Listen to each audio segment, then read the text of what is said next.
আমরা চলে যাচ্ছি আমাদের প্রথম ঘটনায়। আজকের যে ঘটনাটি, সেই ঘটনাটি পাঠিয়েছেন আমাদের একজন অবশ্যই আমাদের একজন রেগুলার লিসনার, এবং তিনি তার ঘটনাটি যেভাবে পাঠিয়েছেন আমি সেইভাবেই আপনাদের সামনে তুলে ধরার বা বলার চেষ্টা করছি। চলুন শুনে আসি ঘটনাটি। বিসমিল্লাহির রহমানির রহিম। যেভাবে লিখেছেন সেভাবে পড়ছি। প্রিয় রাসেল ভাই, আসসালামু আলাইকুম রহমতুল্লাহ। আশা করি ভালো আছেন আর আপনি সবসময় ভালোর দলেই থাকেন। ভূত এফএমের সকল সদস্য এবং বিশেষ করে ভূত এফএম টিমকে অনেক শুভেচ্ছা ও কৃতজ্ঞতা জানাই। আমার নাম মোহাম্মদ মানিক। আমি দেশের বাইরে থাকি। আমি একটা ওয়ার্ল্ড ওয়াইড মানি এক্সচেঞ্জ কোম্পানিতে ফ্যাসিলিটি অ্যাসিস্ট্যান্ট হিসেবে কাজ করছি। আমার স্থায়ী ঠিকানা কুমিল্লা জেলার দাউদকান্দি উপজেলার কোনো একটি গ্রামে। ঘটনাটি যদি ভালো লাগে তবে অনুগ্রহ করে পড়ে শোনাবেন। ঘটনাটি একদম সত্য, বিশ্বাস করা না করাটা আপনাদের ব্যাপার। এই ঘটনাটি আমার বাবার সাথে ঘটে। আমার বাবা আমাদেরকে যেভাবে বলেছেন সেভাবে আমি তুলে ধরলাম। ঘটনাটি প্রায় 40 থেকে 42 বছর আগের ঘটনা। তখন আমার বয়স আনুমানিক 13 থেকে 14 বছর। আমাদের পরিবার, আমাদের পারিবারিক অবস্থা খুবই খারাপ ছিল। আমার বাবা সারাদিন রোজগার করে যা পেত তা দিয়ে আমাদের সংসার চলত। তখন ছিল বর্ষাকাল। আমার বাবা তখন নৌকা চালাতো। আমি সারাদিন বন্ধুদের সাথে আড্ডা, খেলাধুলা, মানুষের গাছ থেকে তাল কাটা ইত্যাদি করে বেড়াতাম। কোনো পড়াশোনা করতাম না, কেননা আমাদের সময় এত স্কুল ছিল না। একদিন ভোরবেলাতে বাবা খুব রাগারাগি করছেন মার সাথে। ঘুম থেকে উঠে শুনি বাবা আমাকে নিয়ে মার সাথে ঝগড়া করছেন, কেন আমি কাজ করি না। বাবার রাগারাগি করে সকাল সকাল বাবা কোথায় যাওয়ার চলে গেল। মা আমাকে বলল বাবা নাকি আজকে খুব শরীরটা খারাপ, তাই আজকে কাজে যেতে পারবে না। মাও আমাকে খুব বকাবকি করলো। আমার খুব রাগ হলো। রাগের বশে আমি আমার বাবার নৌকাটা নিয়ে কাজে বেরিয়ে পড়লাম। আমাদের স্থানীয় একটি বাজারে নৌকার ঘাটে গিয়ে মানুষদের নিয়ে তাদের বাড়ি বাড়ি পারাপার করতে লাগলাম। বর্ষার মৌসুম, তাই চারিদিকে পানি আর পানি। সারাদিন রাগের বশে আমি না খেয়ে ভাড়া মারি, অনেক টাকাও পাই। দিনের তখন পরন্ত বিকেল। আমি তখন নৌকা ঘাটে বেঁধে বসে আছি। তখন একজন লোক আসে এবং আমার নৌকার কাছে চলে আসে। এসে আমাকে বলে ভাড়া যাবে। লোকের সাথে আরো দুজন লোক ছিল। আমি বলি কোথায়? সে আমাকে বলে বাজারের নাম এবং আমাদের এখান থেকে 10-12 মাইল দূরে। আমি বলি যাব। ভাড়ার টাকা কত দিবেন তা মিটিয়ে তাকে নিয়ে আমি রওনা হলাম। গন্তব্য 2 থেকে 3 মাইল দূরে থাকতেই মাগরিবের আযান দিয়ে দেয়। যথারীতি তাদেরকে তাদের গন্তব্যে পৌঁছে দেই। তারা আমাকে টাকা দিয়ে নেমে যায়।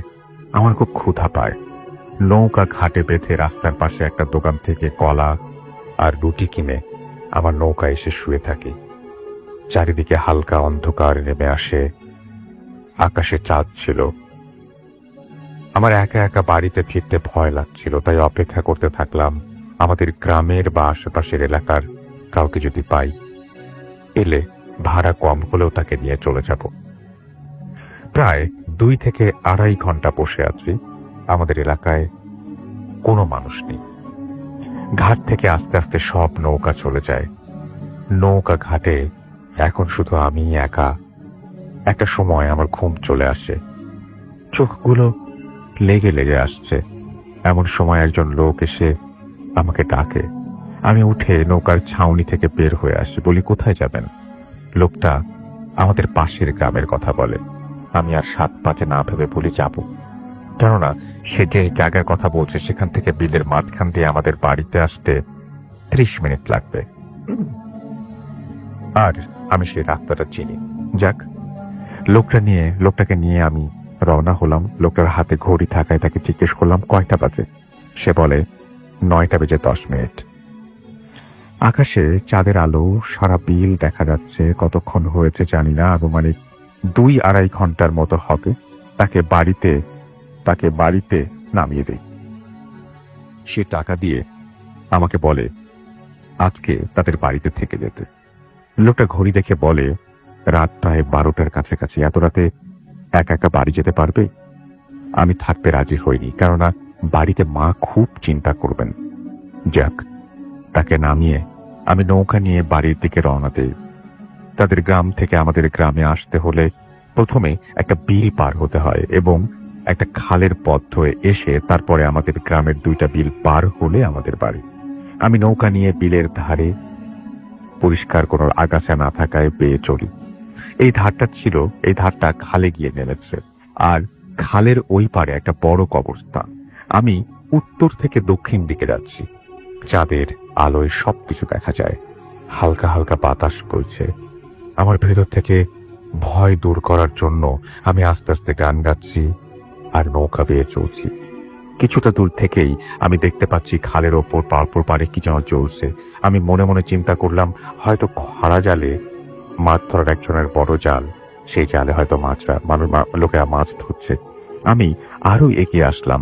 এখন ভালো করে খেয়াল করে দেখলাম এটা কোনো খরা জাল নয়, সাদা সাদা কাপড় পরা অনেক লম্বা লম্বা অনেকগুলো মানুষের মতো।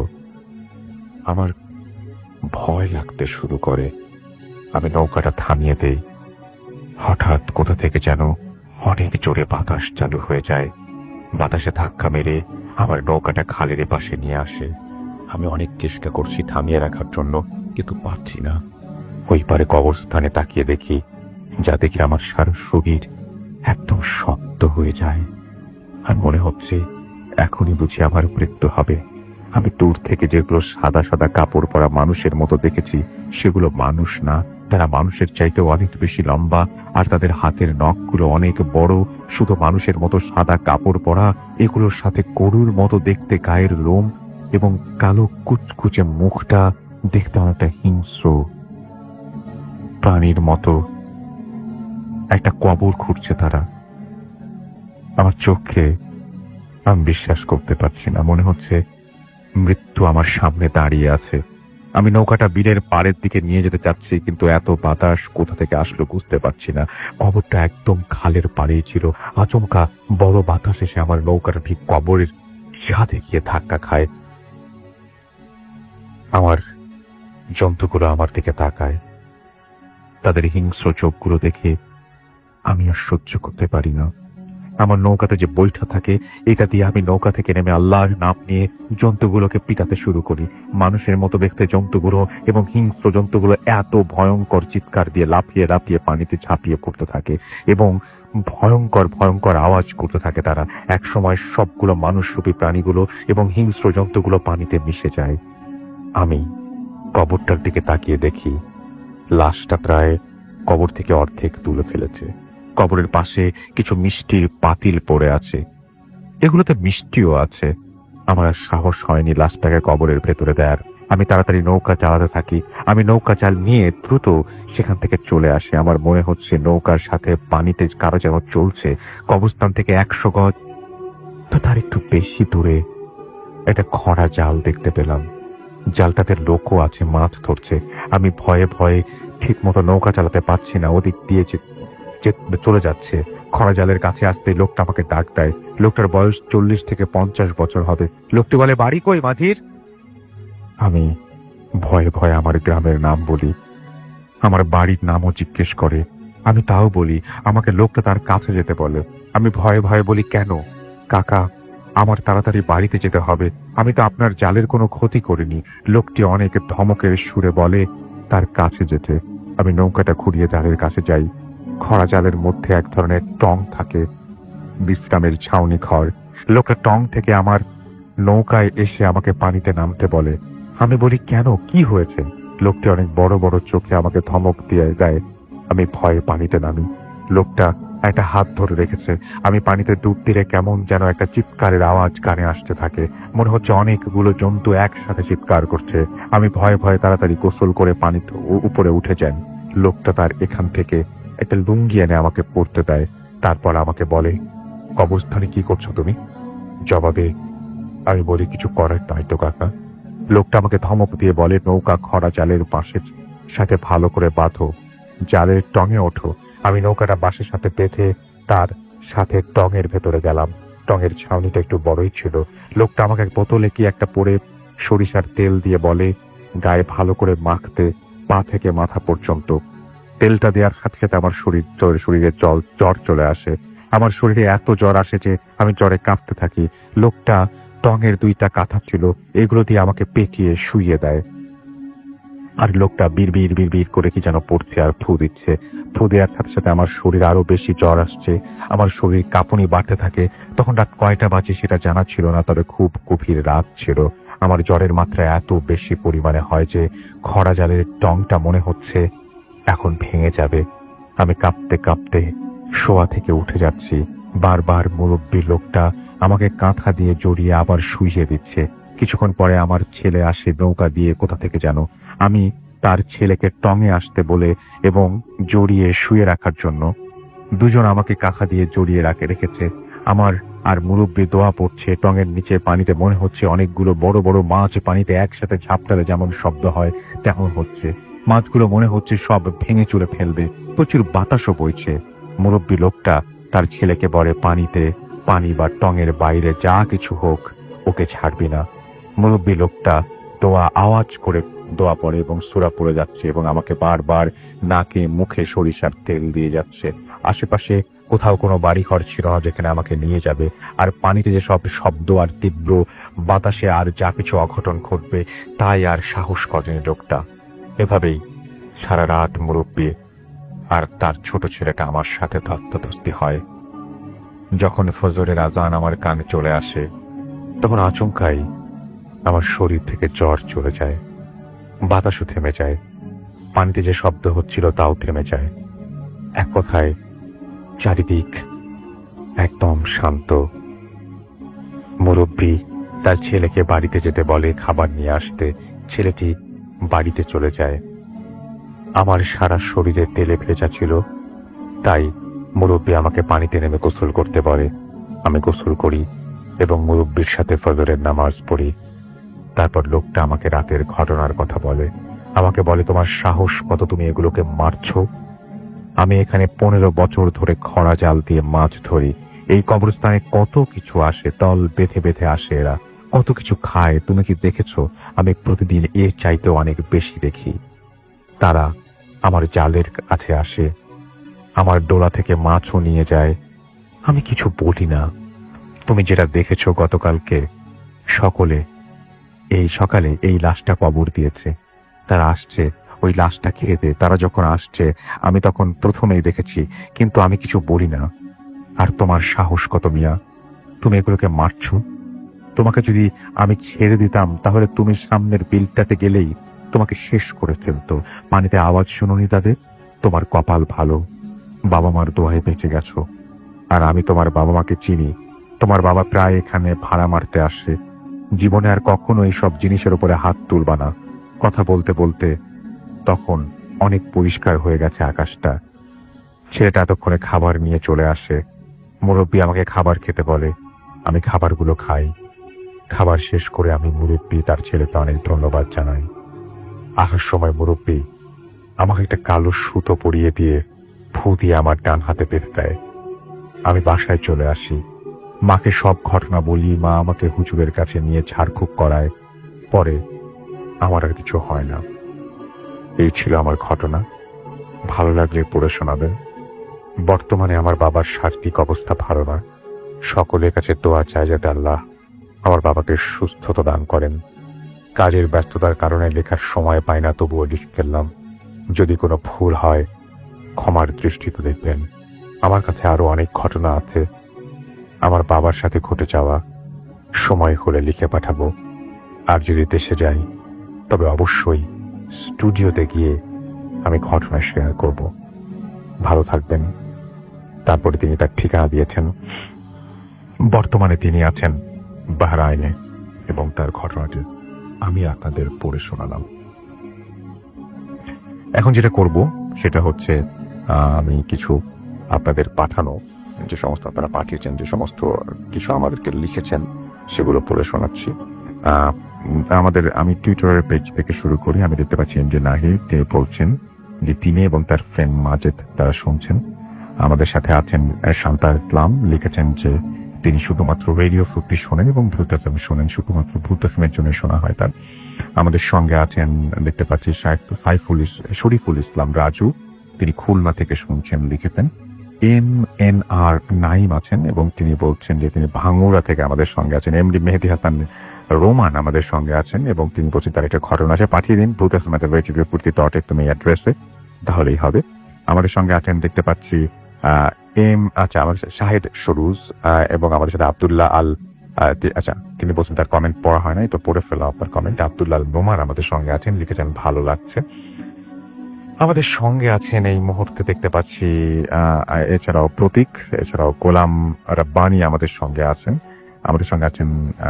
এবং তিনি পঞ্চগড় থেকে শুনছেন। ইমরোজ রেজা হিমেল আমাদের সঙ্গে আছেন এবং আমাদের সঙ্গে আছেন এবং তিনি বলছেন যে এখানে কমেন্ট করলে টুইটারে, সুতরাং সহজেই চোখে পড়বে। আজকে প্রথম কমেন্ট করলাম, দয়া করে পড়বেন, পড়ে ফেললাম। ইমতিয়াজ আহমেদ আমাদের সাথে লিখেছেন হাউ আর ইউ, আমি সবসময় ভালো থাকি এবং সবসময় ভালো থাকি। নরসিংদী থেকে আমাদের সঙ্গে আছেন MH বিশু। সোহান আমাদের সঙ্গে আছেন দেখতে পাচ্ছি, এছাড়াও বিপ্লব মাহমুদ এবং তিনি শুনছেন মেহেরপুর থেকে। অন্ত মানিক আমাদের সঙ্গে আছেন, মাদারগঞ্জ থেকে শুনছেন তিনি। মোহাম্মদ তৌফিকুর রহমান আমাদের সাথে আছেন, খুলনা থেকে শুনছেন তিনি এবং সবসময় আমাদের সাথে আছেন। স্পার্কিং মাইনুল আমাদের সঙ্গে আছেন, লিখেছেন আই লাভ ভূত এফএম। আমাদের সাথে আছেন হাসমানুল মোবিন এবং তিনি ভূত এফএম সবসময় শোনেন, সেটা তিনি জানিয়েছেন। তো যাই হোক, আমাদের সঙ্গে দেখতে পাচ্ছি আরো অনেকেই আছেন। আমাদের যে ফেসবুক পেজ, সেখানে অনেকে এসে যোগ দিয়েছেন, আমাদের সঙ্গে আছেন দেখতে পাচ্ছি। নামটা পড়তে পারছি না আমি, অন্য কোনো ভাষায় লেখা। আমাদের সঙ্গে আছেন দেখতে পাচ্ছি অপসরী প্রিয়া, এছাড়া আমাদের সঙ্গে আরো অনেকেই এই মুহূর্তে আছেন সাবিলা অরিন আমাদের সঙ্গে, এবং তিনি এখানে ঘটনা শেয়ার করেছেন। আমাদের সঙ্গে আছেন দেখতে পাচ্ছি এছাড়াও যাদব বর্মন আছেন আমার সাথে, সোহানা মেহতাবিন, এবং আমাদের সঙ্গে আছেন দেখতে পাচ্ছি এছাড়াও নাবিল ইসমাত হার হিমু আমাদের সঙ্গে আছেন দেখতে পাচ্ছি, এছাড়াও রিহাত, এছাড়াও সাদিয়া নওরিন আমাদের সঙ্গে আছেন, মিসকাত আহমেদ আমাদের সঙ্গে আছেন, সোহেল পাটোয়ারি, এছাড়াও শাহিন মেহরা আমাদের সঙ্গে আছেন, নন্দিতা দাস আমাদের সঙ্গে আছেন এবং কলকাতা থেকে শুনছেন। এবং আমি যদি ভুল না করে থাকি তাহলে তিনি আমাদের রেগুলার ঘটনাও পাঠিয়ে থাকেন। আমাদের সঙ্গে আছেন দেখতে পাচ্ছি দুরন্ত সজীব হোসাইন, আর এই শিশির আমাদের সঙ্গে আছেন মাহমুদুল হাসান, এছাড়াও মিরাজ খান আমাদের সঙ্গে আছেন, ডিন মোহাম্মদ বর্ণ আমাদের সঙ্গে আছেন, তাহিয়া শারমিন স্বর্ণা আমাদের সঙ্গে আছেন, অনির্বাণ বাঁধন আমাদের সঙ্গে আছেন শেখ মোহাম্মদ আতিফ, এছাড়াও আমাদের সঙ্গে আছেন দেখতে পাচ্ছি MI মুন্না, AS শাহেদ হোসেন আমাদের সঙ্গে আছেন, অরূপ দাস আমাদের সঙ্গে আছেন দেখতে পাচ্ছি, এছাড়াও ইয়ার মহিন, এছাড়াও আমাদের সঙ্গে আছেন তাওহিদ ইসলাম হাবিব, আব্দুল গফুর জিতু আমাদের সঙ্গে আছেন, BK আকমল আমাদের সঙ্গে আছেন, আরিয়ান আর অর্পণ আমাদের সঙ্গে আছেন। আমাদের যে রেডিও ফুর্তির পেজটা, সেখানেও অনেকে এই মুহূর্তে আমাদের সঙ্গে আছেন এবং আমি দেখতে পাচ্ছি যে সবাই কমেন্ট করছেন এবং জানাচ্ছেন কি অবস্থা। আমাদের সঙ্গে কাউসার মোহাম্মদ আমাদের সঙ্গে আছেন, রতন আহমেদ আমাদের সঙ্গে আছেন এবং তারা সব বন্ধুরা মিলে শুনছেন এবং তাদের ছবিও আপলোড করেছেন এখানে। আমাদের সঙ্গে আছেন দেখতে পাচ্ছি তাসমিয়া খাতুন তমা আমাদের সাথে আছেন দেখতে পাচ্ছি, MD মুকসাদ হাসান, এছাড়াও অপসরী আমাদের সাথে আছেন রাফিদুল ইসলাম, এছাড়াও নুজাইফা নোহা আমাদের সঙ্গে আছেন দেখতে পাচ্ছি, এছাড়াও আরো অনেকে RSM দিদার আমাদের সঙ্গে আছেন, মুস্তাক আহমেদ অপু আমাদের সঙ্গে আছেন, এয়ারপোর্ট থেকে শুনছেন তিনি, রিশাদ আহমেদ মনির আমাদের সঙ্গে আছেন, নাদিয়া মিম আমাদের সঙ্গে আছেন এবং তিনি জিজ্ঞেস করেছেন কেমন আছি, কুষ্টিয়া থেকে শুনছেন, আমি সবসময় ভালো থাকি, সবসময় ভালোর দলে।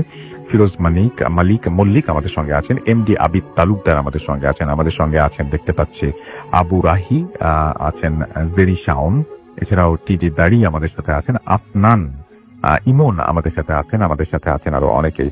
থ্যাংক ইউ ভেরি মাচ আমাদের সঙ্গে থাকার জন্য এবং আশা করছি যে আপনারা সবাই পুরোটা সময় আমাদের সঙ্গে থাকবেন। একটা খবর জানিয়ে দিই, আর সেটা হচ্ছে যে finally the time is here, the big cat will be coming out of that box. Thank you so much for all messages and congratulations to all the lucky winners out there. So guys, আমার যেটা মনে হয় যে আর মাত্র 3টা দিন আছে, 3 days to go, right? I'm super excited about the launch of the leading sports brand in the world, Puma, এবং Puma's first ever store in Bangladesh. I'm super excited, honestly speaking, and That's right, at Bonani 11 on 7th of April. I'm going to be there এবং আপনি যাচ্ছেন কিনা সেটা অবশ্যই জানেন।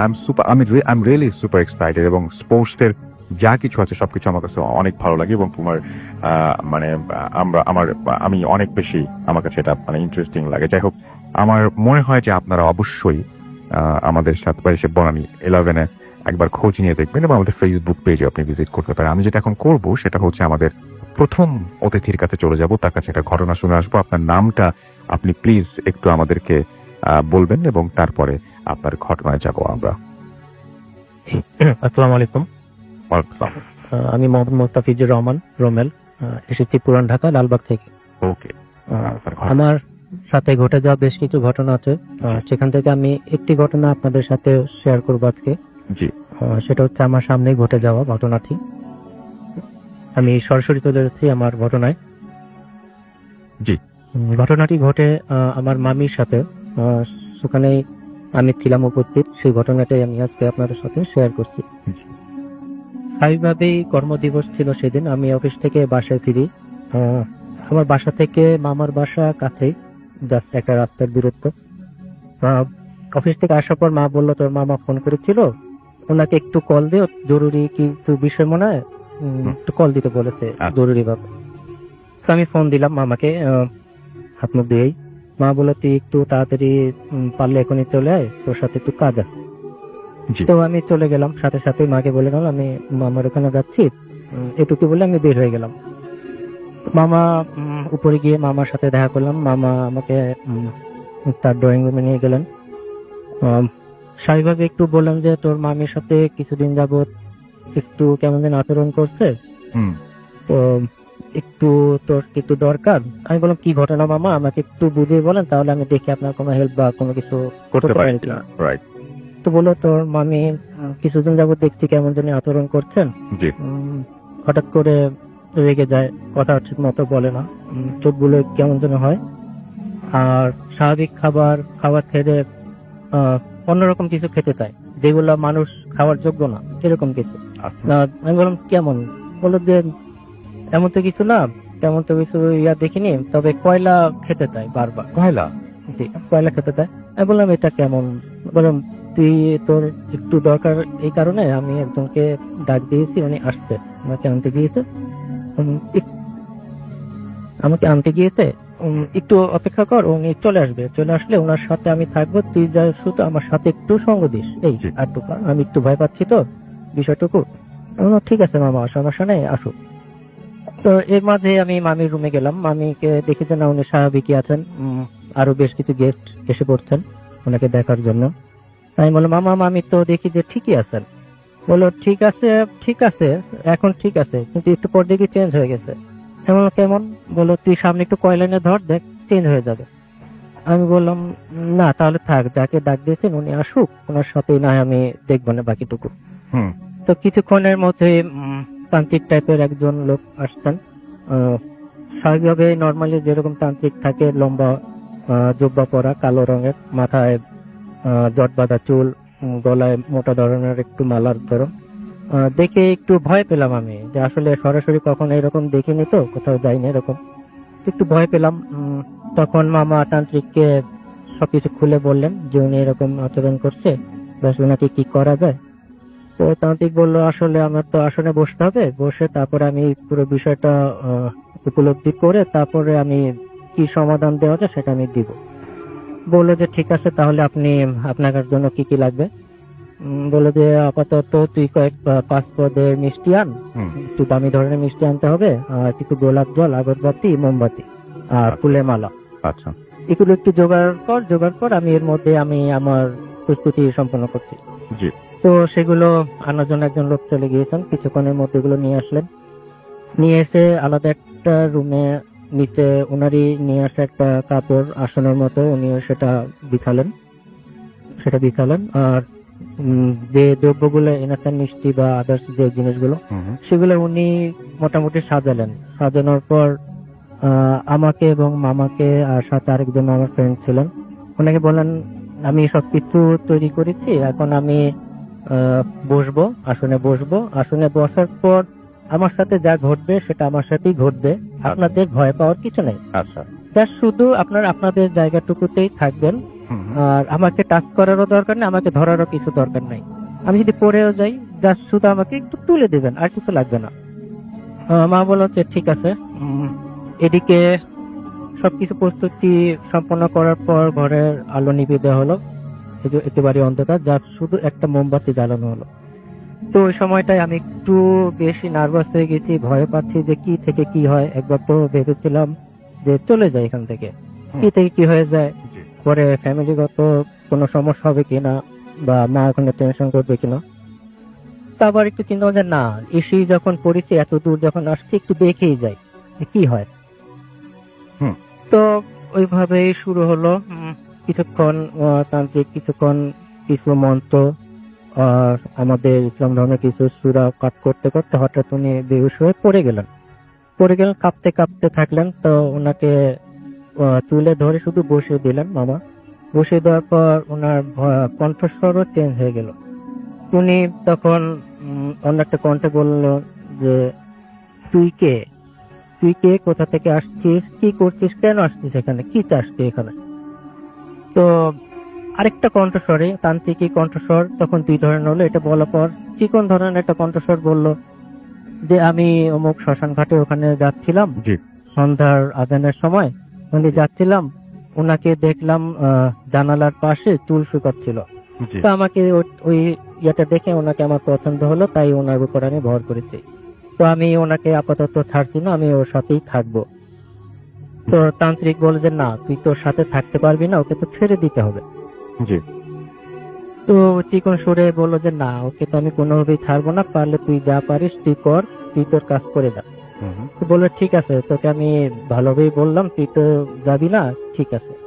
ওদিকে তান্ত্রিক আসনে বসার আগে বলে গিয়েছিলেন যে মামিকে যেন শক্তভাবে ধরে রাখা হয়, কোনোভাবে যেন ওনার হাত পা ছেড়ে দেওয়া না হয়। ছেড়ে দিলে হয়তো এই রুমে যে আসন বাঁধা হয়েছে সেখানে এসে করলে সবকিছু উলটপালট হয়ে যাবে। আর হাতের কেনি আঙ্গুলটা খুব জোরে চাপ দিয়ে ধরে রাখতে বলছিল, ওটা ধরলে নাকি শক্তিটা কমে যায় তাদের। এই করার পর কার্যক্রম শুরু হওয়ার পর বলছে তোকে যেতে হবে, তুই কি চাস, তাহলে তুই কি দিলে তুই যাবি সেটা বল, সত্যি করে বল, তুই কি দিলে তুই যাবি। তো বললে অনেক চিন্তা ভাবনা করার পর চিকন সুরে আবারও তান্ত্রিকের গলা থেকে আওয়াজ আসলো, কণ্ঠস্বর ভেসে আসলো যে তাহলে আমি যাব, আমাকে কিছু দিতে হবে। সেটার মধ্যে হচ্ছে 2টা বড় ধরনের খাসি দিতে হবে, কিছু মিষ্টি দিতে হবে, আর কিছু জিনিসের নাম বললো, সেটা আমার এই মুহূর্তে ঠিক মনে আসছে না। বলে এগুলা দিলে আমি ওকে হয়তো ছেড়ে চলে যাব। তখন মা বললো আমি তো এগুলা দিতে পারবো না, আমার তো এত অর্থ করি নেই, তোকে 2টা খাসি দিব, তুই অন্য কোনো কিছুতে যাবে কিনা সেটা বল। আচ্ছা, তারপর কি হলো আমাকে একটু বলে ফেলেন। যে তারপরে বলে ঠিক আছে। এরকম বাদ বিতন্ড করার পর উনি বললেন যে ঠিক আছে, তাহলে এত কিছু যখন দিতে পারবো না, তাহলে তুই আমাকে 2টা খাসি মোরগ দিবি আর কিছু পরে মিষ্টি দিবি, এগুলো নিয়ে শ্মশান ঘাটে, আমি একটা জায়গার নাম বলবো, শ্মশান ঘাটে, সেখানে রেখে আসতে হবে মাঝরাতে। তো বলে ঠিক আছে, মামা বললো ঠিক আছে, আমি রেখে যাব, তুই যাবি, চলে যা। তখন তান্ত্রিক বললেন যে তুই চলে যাবি, যে তুই চলে যা, তুই চলে যাওয়ার সময় কি দেখিয়ে যাবি, আমি বুঝবো কিভাবে যে তুই যে চলে গেলি। বলে তখন বললো যে চলে যাওয়ার সময় আমি একটা জিনিস ফেলে যাব। তো বললো যে ঠিক আছে, তাহলে তুই যা, তোকে আমি কালকে এগুলো সব তোর জায়গা মতো আমি পৌঁছে দিব। তো এই ঘর থেকে আওয়াজ আসলো, অর্থাৎ চিৎকারের আওয়াজ আসলো। এর মধ্যে তান্ত্রিক আবার শুয়ে পড়লেন, বেহুশ হয়ে পড়লেন। তখন স্বাভাবিকভাবে কিছুক্ষণ পর উঠে বসলাম, উঠে বসার পর তো ওই ঘরে গিয়ে দেখ সবকিছু মনে স্বাভাবিক হয়ে গেছে। তো মামা ওই রুমে গেলেন, ওই রুমে গিয়ে দেখলেন যে হ্যাঁ, সবকিছু মামি স্বাভাবিকভাবেই আছে, শুয়ে পড়েছে স্বাভাবিকভাবে, এবং যাওয়ার সময় একটি জুতা নাকি কামড় দিয়ে রেখে গিয়েছে বাইরে ফেলে। তো কে ফেলে রেখেছে সেটার দিকে আর কেউ নজর দেয়নি। এই ছিল আর কি। তো তান্ত্রিক সবকিছু ঠিক হয়ে যাওয়ার পর আমি চিন্তা করছিলাম যে এটা তো সাজানো হইতে পারে। আমি তখন একটু অবিশ্বাসী করলাম যে এটা কেমনে কি হলো। তখন স্বাভাবিক হওয়ার পর তান্ত্রিক আমাকে দিকে তাকালেন, তাকিয়ে বললেন তুই দিকে আয়, তোর কোমরে কি? এমন আমার কোমরে কি, সেটা তো আমার মা দিয়েছে, আমি ওখানে রাখি আর কি, কোমরেই থাকে সবসময়। তোর কোমরে যেটা আছে সেটা তো তোর মামিকেই দিতে পারে, তোর মামিকে দিলে তো আজকে ঘটনা ঘটে না।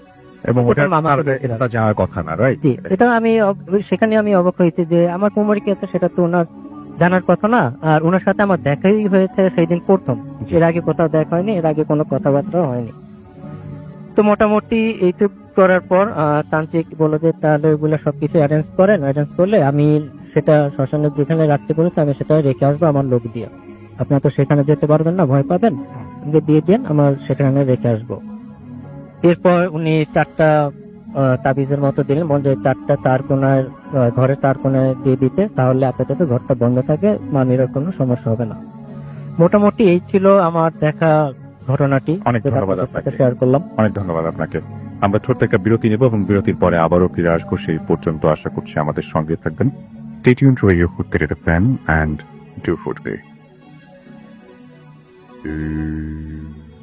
একদম তাই, বিশ্বাস করা বা না করাটা আপনার ব্যাপার। এবং আমি রাফতেল আছি আপনার সাথে, আমাদের সাথে রয়েছেন আমাদের আজকের অতিথিরা।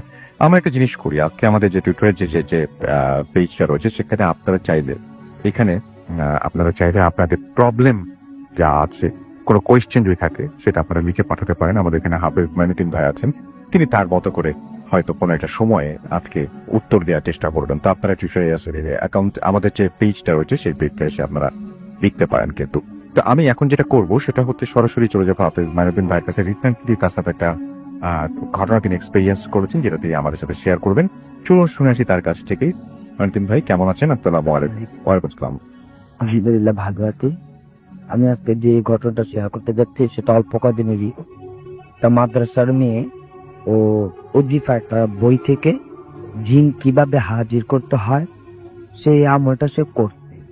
সে যখন বইটাতে দেখতে জিন হাজির করার আমলটা, তখন তো ওর ভিতরে একটা আগ্রহ জন্মে যে জিন হাজির করবে। তো প্রায় 1 মাস 1.5 মাস ওই আমলটা করেছিল, কিন্তু তার কোনো অনুভূতি আসে নেই। সে ব্যর্থ হয়েছিল, সে কিছুই দেখতে পারেনি, সে ভুলেও গেছে। তো বিশেষ ঘটনা হয় 6-7 মাস পর, যা এখন বর্তমানে ওর অবস্থা। তো 6-7 মাস পর তার সাথে এই ঘটনা ঘটে। সে অল্প কয়েকদিন আগে তাকে রাত্রিবেলায় তার কাছে আসে এবং এসে তার নাম ধরে ডাকে, বলে যে তুমি যে আমাকে স্মরণ করতেছিলে, তুমি যে আমাকে ডাকতেছিলে, আমি আসছি, কিন্তু আমার সাথে দেখা করতে হলে, আমাকে হাজির করতে হলে তোমাকে হাজি সাহেব, হাজি ব্যক্তিরা যেভাবে এহরাম বাঁধে, তোমার গায়ে এভাবে এহরাম বাঁধতে হবে, চোখে সুরমা পড়তে হবে, খুশবু লাগাতে হবে এবং কাঁচা ফুলের মালা দিয়ে ঘরটাকে সাজাতে হবে। তারপরে আমি তোমার সাথে দেখা এবং হাজির নাজির কাছে থাকবো। তো এইগুলো যখন প্রায় ওকে দেখাতো, ওর বাবা মাকে সেইগুলো বলতো, ভয় পেত, কিন্তু সেইগুলো কখনো করেনি। হেরাম বাঁধে নাই, কোনো কিছুই সে করে না, কেননা এগুলো করবে না, এতটা ওর জন্য কঠিন ছিল এগুলো করাটা, এই জন্য সে করেনি। তো বেশ কয়েকদিন বলার পর সে যখন দেখে এগুলো করে না, তখন এখন এই সেই জিনটা তাকে আঘাত করে। সে মাঝে কাজে প্রায় দেখে যে যখন ও ঘুমাতে যায়, তার বালিশ থেকে হাত বের করে ওকে আঁচড় দেয়, দুপাশ থেকে 2টা হাত বের করে এবং তাকে খুব আঁচড় দিতে থাকে, মারতে থাকে, আঘাত করতে থাকে। প্রায় আবার এমন সময় দেখা যায় ও বলতে যে দেহ ছাড়া শুধু মাথাটা চলে আসে, ওর মাথাটা এসে ওর মেয়েটার নাম উর্মি, চুল ধরে টান দিয়ে উঠাতে থাকে যে আমাকে যে তুমি জ্বালাইতেছো, আমাকে যে জ্বালাইছো, তুমি এখন আমাকে কেন কাছে ডাকো না? আমি তো তোমার ডাকে সাড়া দিতে চাই, তুমি কেন আমায় যে তোমাকে বললাম ইহরাম বাঁধো, তুমি যে আমাকে স্মরণ করবার জন্য এগুলো করো, তুমি কেন করো না? আমার তো সমস্যা হইতেছে, আমার প্রচন্ড জ্বালাতন হইতেছে, তুমি আমাকে জ্বালানোর পরে কেন আমাকে কাছে নাও না? পরবর্তীতে সে এত আঘাত, এত কষ্ট ভোগা পড়ে, যখন আমাকে দেওয়া হয় তখন সেখানে আমি উপস্থিত হয়ে ওকে জিজ্ঞেস করলাম যে বিষয়টা কি।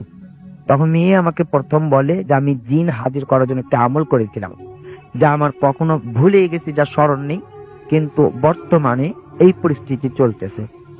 তখন আমাদের জিন আনা হয়।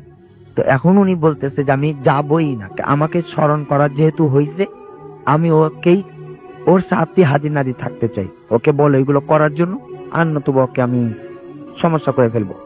পরবর্তীতে আবার বলছে যে ঠিক আছে, আমার নামে এরকম বক্সে দাও, কিছু গরিব মিসকিনদের খাওয়াইয়ে দাও, ঘরের মধ্যে দুয়ার মাহফিল করে দাও, এবং আমাকে আর কি আমার কাছ থেকে মাপ চেতে বলো, ক্ষমা চেতে বলো, তারপর আমি যাব। আর নতুবা আমি কোনোদিন ওকে ছাড়বো না, আমি ওকে আঘাত করেই যাব। এই অজিফা দেখে জিনা হাজির করার জন্য পরিকল্পনা করেছিল। যখন সে ভুলে গেছে, স্মরণ নেই, তখন সে উনি এইভাবে জ্বালাতন করতেছিল। তখন আলহামদুলিল্লাহ স্যার সামনে এইগুলো ক্ষমা চাওয়ার একটা প্রোগ্রাম করবে। জি, আশা করি যে ইনশাল্লাহ সে মুক্ত পাবে। Thank you so much. আপনার ঘটনার জন্য আপনাকে অনেক ধন্যবাদ এবং আশা করছি যে এই ঘটনাটি আপনাদের ভালো লেগেছে। আমাদের এখানে বেশ কিছু মেসেজ অলরেডি চলে আসছে, আমি দেখতে পাচ্ছি, এবং আমি সেগুলো একটু পড়ে শোনাতে চাই আপনাদেরকে। আমাদের এইখানে যারা আছেন তাদের মধ্যে যারা লিখছেন তাদেরকে বলেন, পটুয়াখালী থেকে শুনছেন নাতের আহমেদ, এমডি আরাফাত শেখ আমাদের সাথে আছেন, আমাদের সাথে মুন্না যে আছেন, এবং আপনি, আমার মনে হয় না যে আপনি শুনছেন। আমাদের সঙ্গে আছেন লাস্ট বেঞ্চের ছাত্র রুমান আকন আমাদের সঙ্গে আছেন, খুলনা থেকে শুনছেন তিনি। লিটন আমাদের সঙ্গে আছেন, মহিউদ্দিন ভাইয়ের ঘটনাটি তার কাছে ভালো লেগেছে।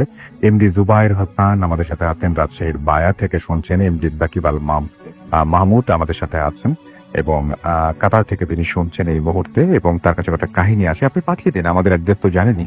আরো একবার মনে করে দিই, bhutasfm@radio40.fm, which is BHWDFM@radio4TI.fm। আপনার নাম, ঠিকানা এবং ফোন নাম্বার সহ আপনার জীবনে ঘটে যাওয়া বা আপনার জানা সেরা ঘটনা লিখে পাঠিয়ে দিন আমাদের কাছে। ঘটনার শুরুতে অবশ্যই উল্লেখ করুন যে ঘটনাটি আপনি স্টুডিওতে এসে শেয়ার করতে চান নাকি আপনি চান আপনার ঘটনা আমরা পড়ে শোনাই।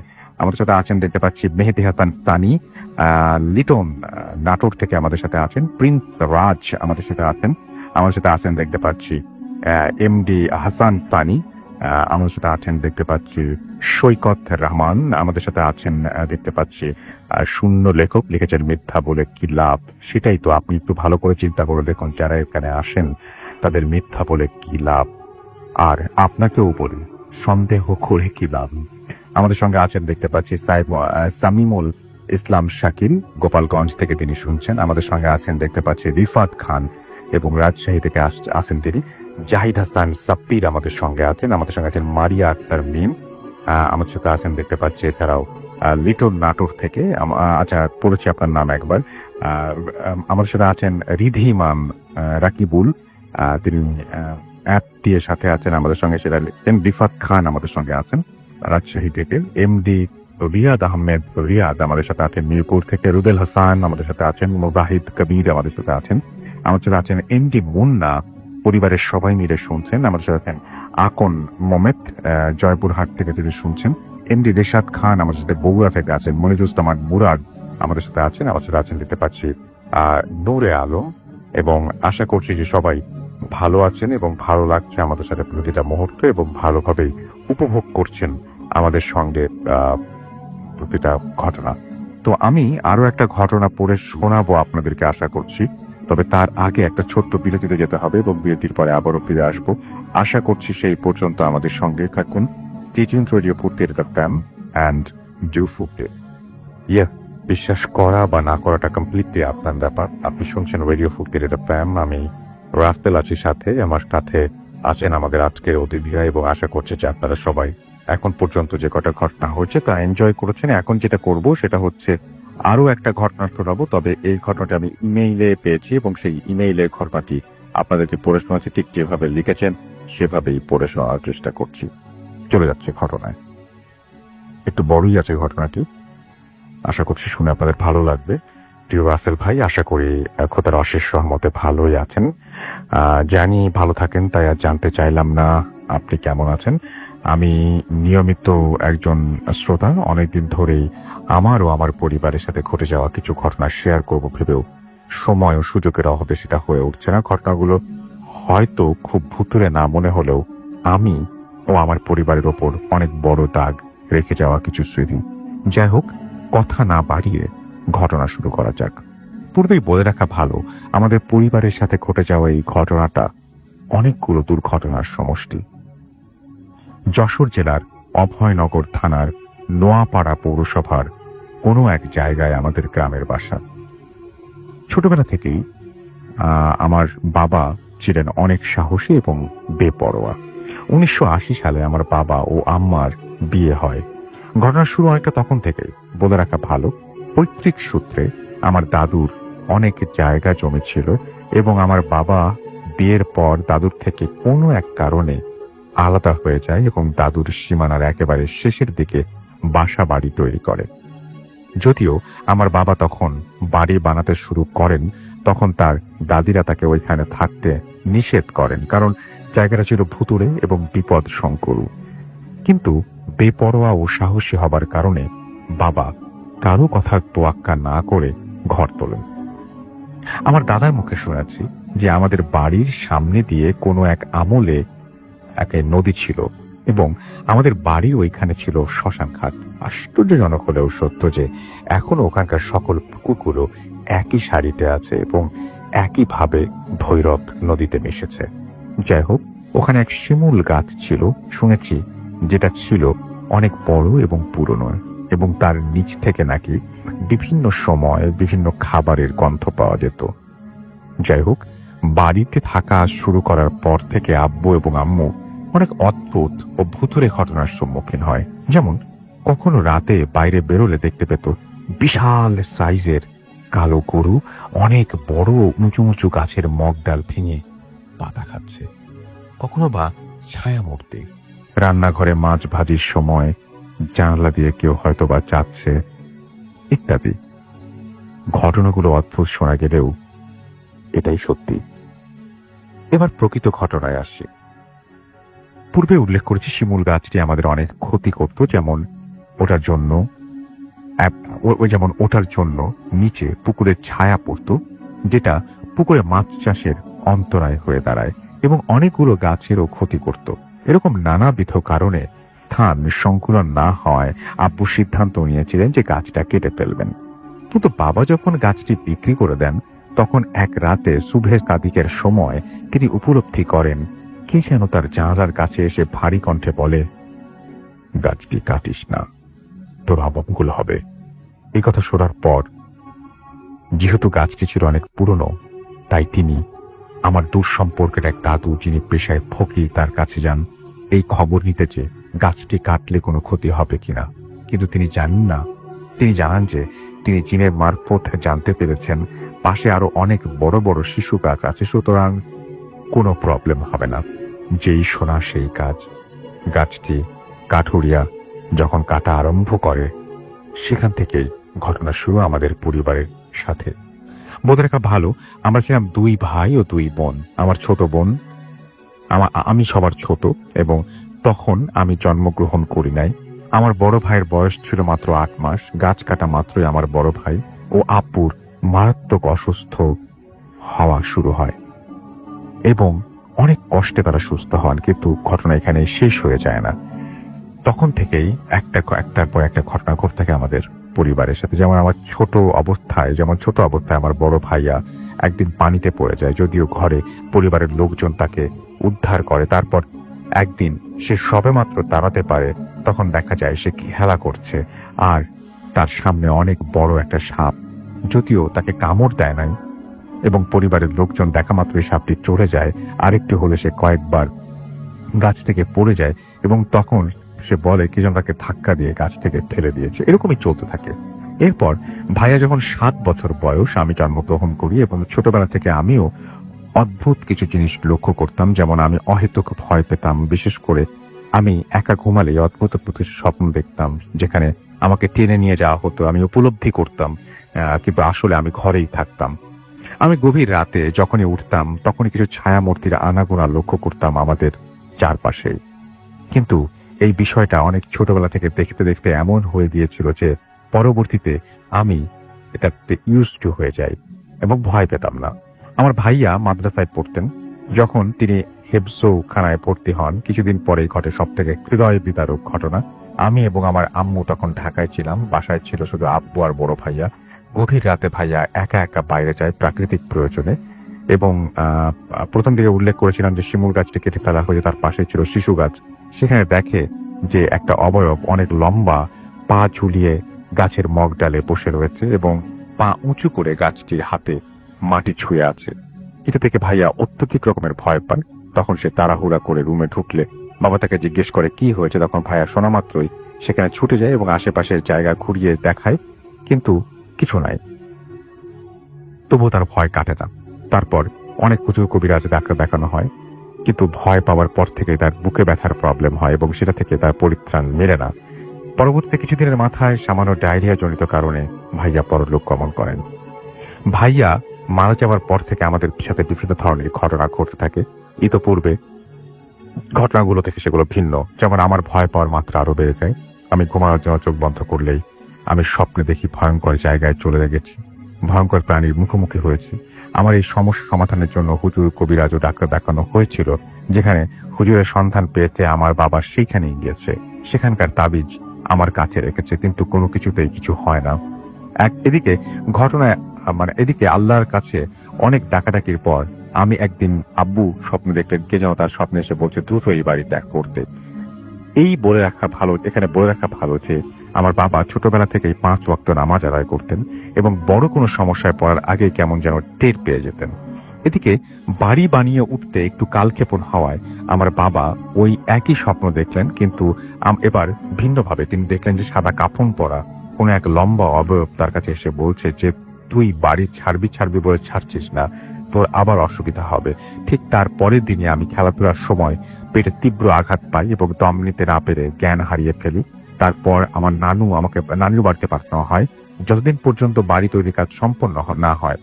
এদিকে আমাদের নতুন বাড়ির কাজ সম্পন্ন হবার পর আমরা সবাই বাসায় উঠি, কিন্তু তাতে কি আমাদের ওপরে নির্যাতন চলতেই থাকে। আরেকটা ঘটনা বলি, যখন আমার বড় কাকু বেঁচে ছিলেন এবং আমার বয়স 10 বছরের মতো, বাবা এক দাওয়াতে একা একা গিয়েছিলেন এবং আমাকে কাকুর কাছে রেখে যান তিনি। তখন আম্মাও বাড়িতে ছিলেন এবং অসুস্থ থাকায় এদিকে বাবার ফিরতে দেরি হয় এবং বাস দুর্ঘটনায় পড়ে। তার ফিরতে 11টার মতো বাজে। আর সেদিন ঘটে আরেকটা অদ্ভুত ঘটনা। এশার নামাজের পর থেকে আমি শুনতে পাই আমার বাবা বাসায় এসে আমাকে ডাকাডাকি করছেন। দ্বিতীয়বার আমি আব্বু বলে চিৎকার করলে তিনি ডাক শোনেন। এইবার তার ডাক শুনেছিলেন তিনি এবং আমি সেই পুরনো বাড়ির পরিত্যক্ত বাড়ি থেকে সেদিন কিভাবে যেন আমি বড় চাচু আমাকে একা না পাঠিয়ে আমার বড় কাজিনকে আমার সঙ্গে পাঠায় এবং ওর সাথে এসেই হয়তোবা আমি রক্ষা পেয়েছিলাম। বাসায় আসার পর আমাদের দুজনেরই গা ছমছম করে। তৃতীয়বারের মতো আব্বু বলে ডাকলে এর কোনো রেসপন্স পাই না। আমাদের এই অবস্থা শুনে আমার বড় চাচু আমাকে তার কাছে নিয়ে যায়, কারণ তা আমাদের বাসা এবং বড় চাচুর বাসাটা পাশাপাশি। পরে 11টার দিকে আব্বু আসলে সব কথা খুলে বলে এবং যেটা হয় সেটা হচ্ছে যে ইতিপূর্বে আমার স্বপ্ন দেখেন যে 2 কলসি টাকা দিতে চায় আমার বাবাকে, তিনি সে নেননি এবং এক গ্রামে এমন অনেকেই স্বপ্ন দেখেছে এবং তাদের অনেকে নিতে চেয়েছে আর তার 2 সন্তান মারা গিয়েছে। যাই হোক, টাকা নিতে অস্বীকৃতি জানালেও বাবাকে ওই জিনিসটা আমাদের পুরনো বাড়ির একটা রুম ভাঙতে নিষেধ করে এবং সেই রুমটি এখনো আছে। আমার বাবা দেখে 2 কলসি টাকা ওখানে ওই বাড়িটার নিচেই মুভ করছে। তো ছোটবেলা থেকেই আমি পড়তে পারতাম না। নতুন বাড়ি আসলেও যখনই জানালা দিয়ে ওই দিকে চোখ যেত, দেখতাম গভীর রাতে আগুন জ্বলছে বা কখনো কখনো কে যেন গলার মধ্যে ফাঁসি নিয়ে ঝুলে আছে। আমাদের বাড়িটার দূরত্ব এবং পুরনো বাড়িটা থেকে বেশি নয়, বড়জোর 80-100 মিটার হবে। এভাবে অনেকদিন চলার পর আমার বয়স যখন 10 বছর হয় তখন আল্লাহর করুণা লাভ করি। আমাদের নোয়াপাড়াতে একজন বড় পীর ছিলেন, যিনি তাকে সেই সমস্যার সমাধান করেন। তো এইভাবেই তিনি ঘটনাটি লিখেছেন।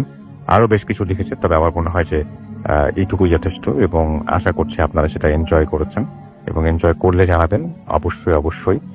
আর যেটা করব সেটা হচ্ছে যে এখন আবারও আমরা অডিও ক্লিপ শুনে আসবো একটা, এবং আমাদের কাছে এরকম অডিও ক্লিপ সচরাচর আসে আপনারা জানেন, এবং আমাদের একজন লিসেনার তিনি এই অডিও ক্লিপটি আমাদেরকে পাঠিয়েছেন এবং আমরা সেটা শুনে আসবো। শুনে এসে তারপরে আবারও ঘটনায় যাব। তো আশা করছি আপনাদের এর পরের ঘটনাগুলো ভালো লাগবে। স্টে টিউনড টু রেডিও ফুর্তি FM এন্ড ডু ফুর্তি। আসসালামু আলাইকুম রাতুল ভাই, আশা করি ভালোই আছেন। আমার নাম রাজু আহমেদ, আমি ভূত ইসলামের একজন নিয়মিত শ্রোতা। আজ আমি ভূত ইসলামের মাধ্যমে আমার সাথে ঘটে যাওয়া একটি অভিজ্ঞতা শেয়ার করতে যাচ্ছি। তো রাসেল ভাইয়া, অভিজ্ঞতাটি শেয়ার করার আগে আমি আমার পরিচয়টি দিয়ে নিচ্ছি। আমার নাম মোহাম্মদ রাজু আহমেদ, ঢাকার একটি ইউনিভার্সিটিতে তড়িৎ প্রকৌশল বিভাগে অধ্যয়নরত। তো আমার দেশের বাড়ি হচ্ছে মানিকগঞ্জ জেলার সদর থানার কেউ জানে নামক একটি গ্রামে। তো ঘটনাটি আজ থেকে প্রায় 3 থেকে 4 মাস আগের একটি ঘটনা। তো তখন আমার সেমিস্টার ফাইনাল পরীক্ষা চলছিল। সেমিস্টার ফাইনাল পরীক্ষা যখন চলছিল, পরীক্ষা শেষ হয়। তো পরীক্ষা শেষ হওয়ার পরে তো ভার্সিটি অনেকদিন বন্ধ ছিল। তো এর জন্য আমি আমার বাড়িতে চলে আসি, দেশের বাড়িতে চলে আসি মানিকগঞ্জে। তো আসার পরে ফ্রেন্ডদের সাথে কথা হয়েছিল যে আসার পরে সবাই আবার একসাথে আড্ডা দিব। আমাদের একটা জায়গা ছিল যেখানে আমরা সবাই মিলে আড্ডা দিতাম।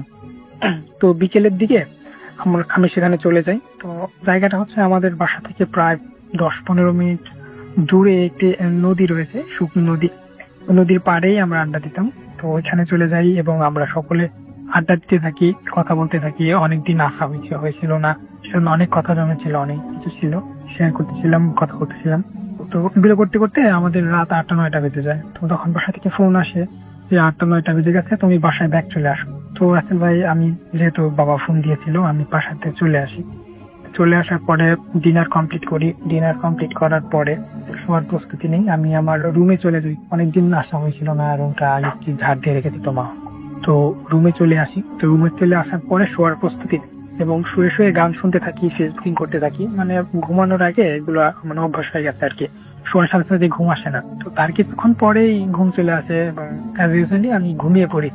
তো রাত কয়টা বাজে আমি জানি না। তো তখন হঠাৎ আমার অস্বস্তি ফিল হচ্ছিল আর কি। মনে হচ্ছিল মানে কেমন জানি লাগতো, অসুস্থ ফিল হচ্ছে এবং আমি আমার কানের পাশে টিকপিস শব্দ শুনতে পাচ্ছিলাম। মনে হচ্ছিল কেউ কুকুর হয়ে আমার কানে চিকপিস করে কথা বলছে। কি বলছে বুঝতে পারছিলাম না। আরেকটা কথা হচ্ছে, মনে হচ্ছে 2 জন কথা বলতে হয়, কারণ আমি 2 কানেই চিকপিস শব্দ শুনতে পাচ্ছিলাম। হঠাৎ করে চোখ খুলে তাকালাম এবং আমি দেখলাম আমার 2 পাশে 2 জন মানুষের আকৃতি হাঁটু গেড়ে বসে আছে। আমার কানের দিকে ঝুঁকে ফিস করে কি জানি বলছে। তাদের সম্পূর্ণ মুখ এবং শরীর কালো, পোশাক কালো, কাপড় ছিল, মুখ অনেক কালো, 2 অংশ কালো ছিল। মুখ ওরকম বোঝা যাচ্ছিল না, শুধু চোখ বোঝা যাচ্ছিল।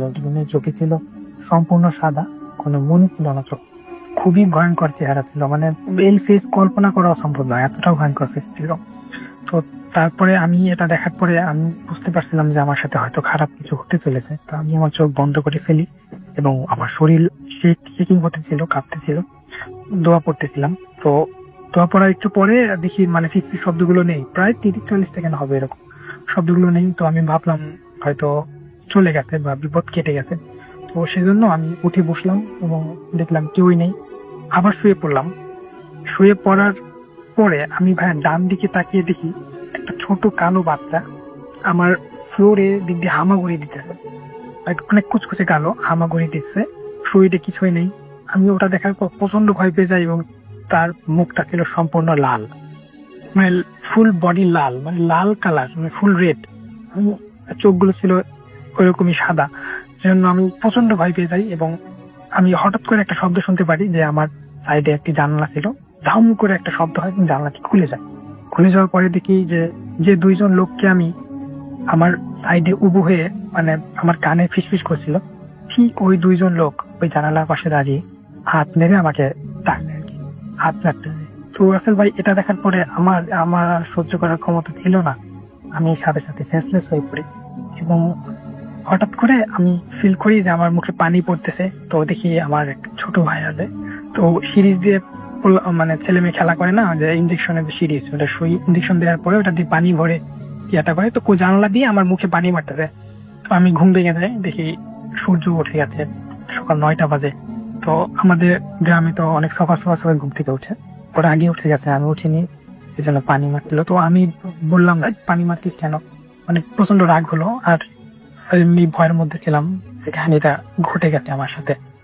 তারপরে দেখলাম শরীরটা ব্যথা, সম্পূর্ণ শরীর ব্যথা। এবং মজার বিষয়টা হচ্ছে ভাই, আমি যেদিক শুয়েছিলাম তার উল্টো হয়ে শুয়েছিলাম, মানে আমার যেখানে মাথা থাকার কথা ছিল সেখানে ছিল আমার পা, আর যেখানে পা থাকার কথা ছিল সেখানে ছিল মাথা।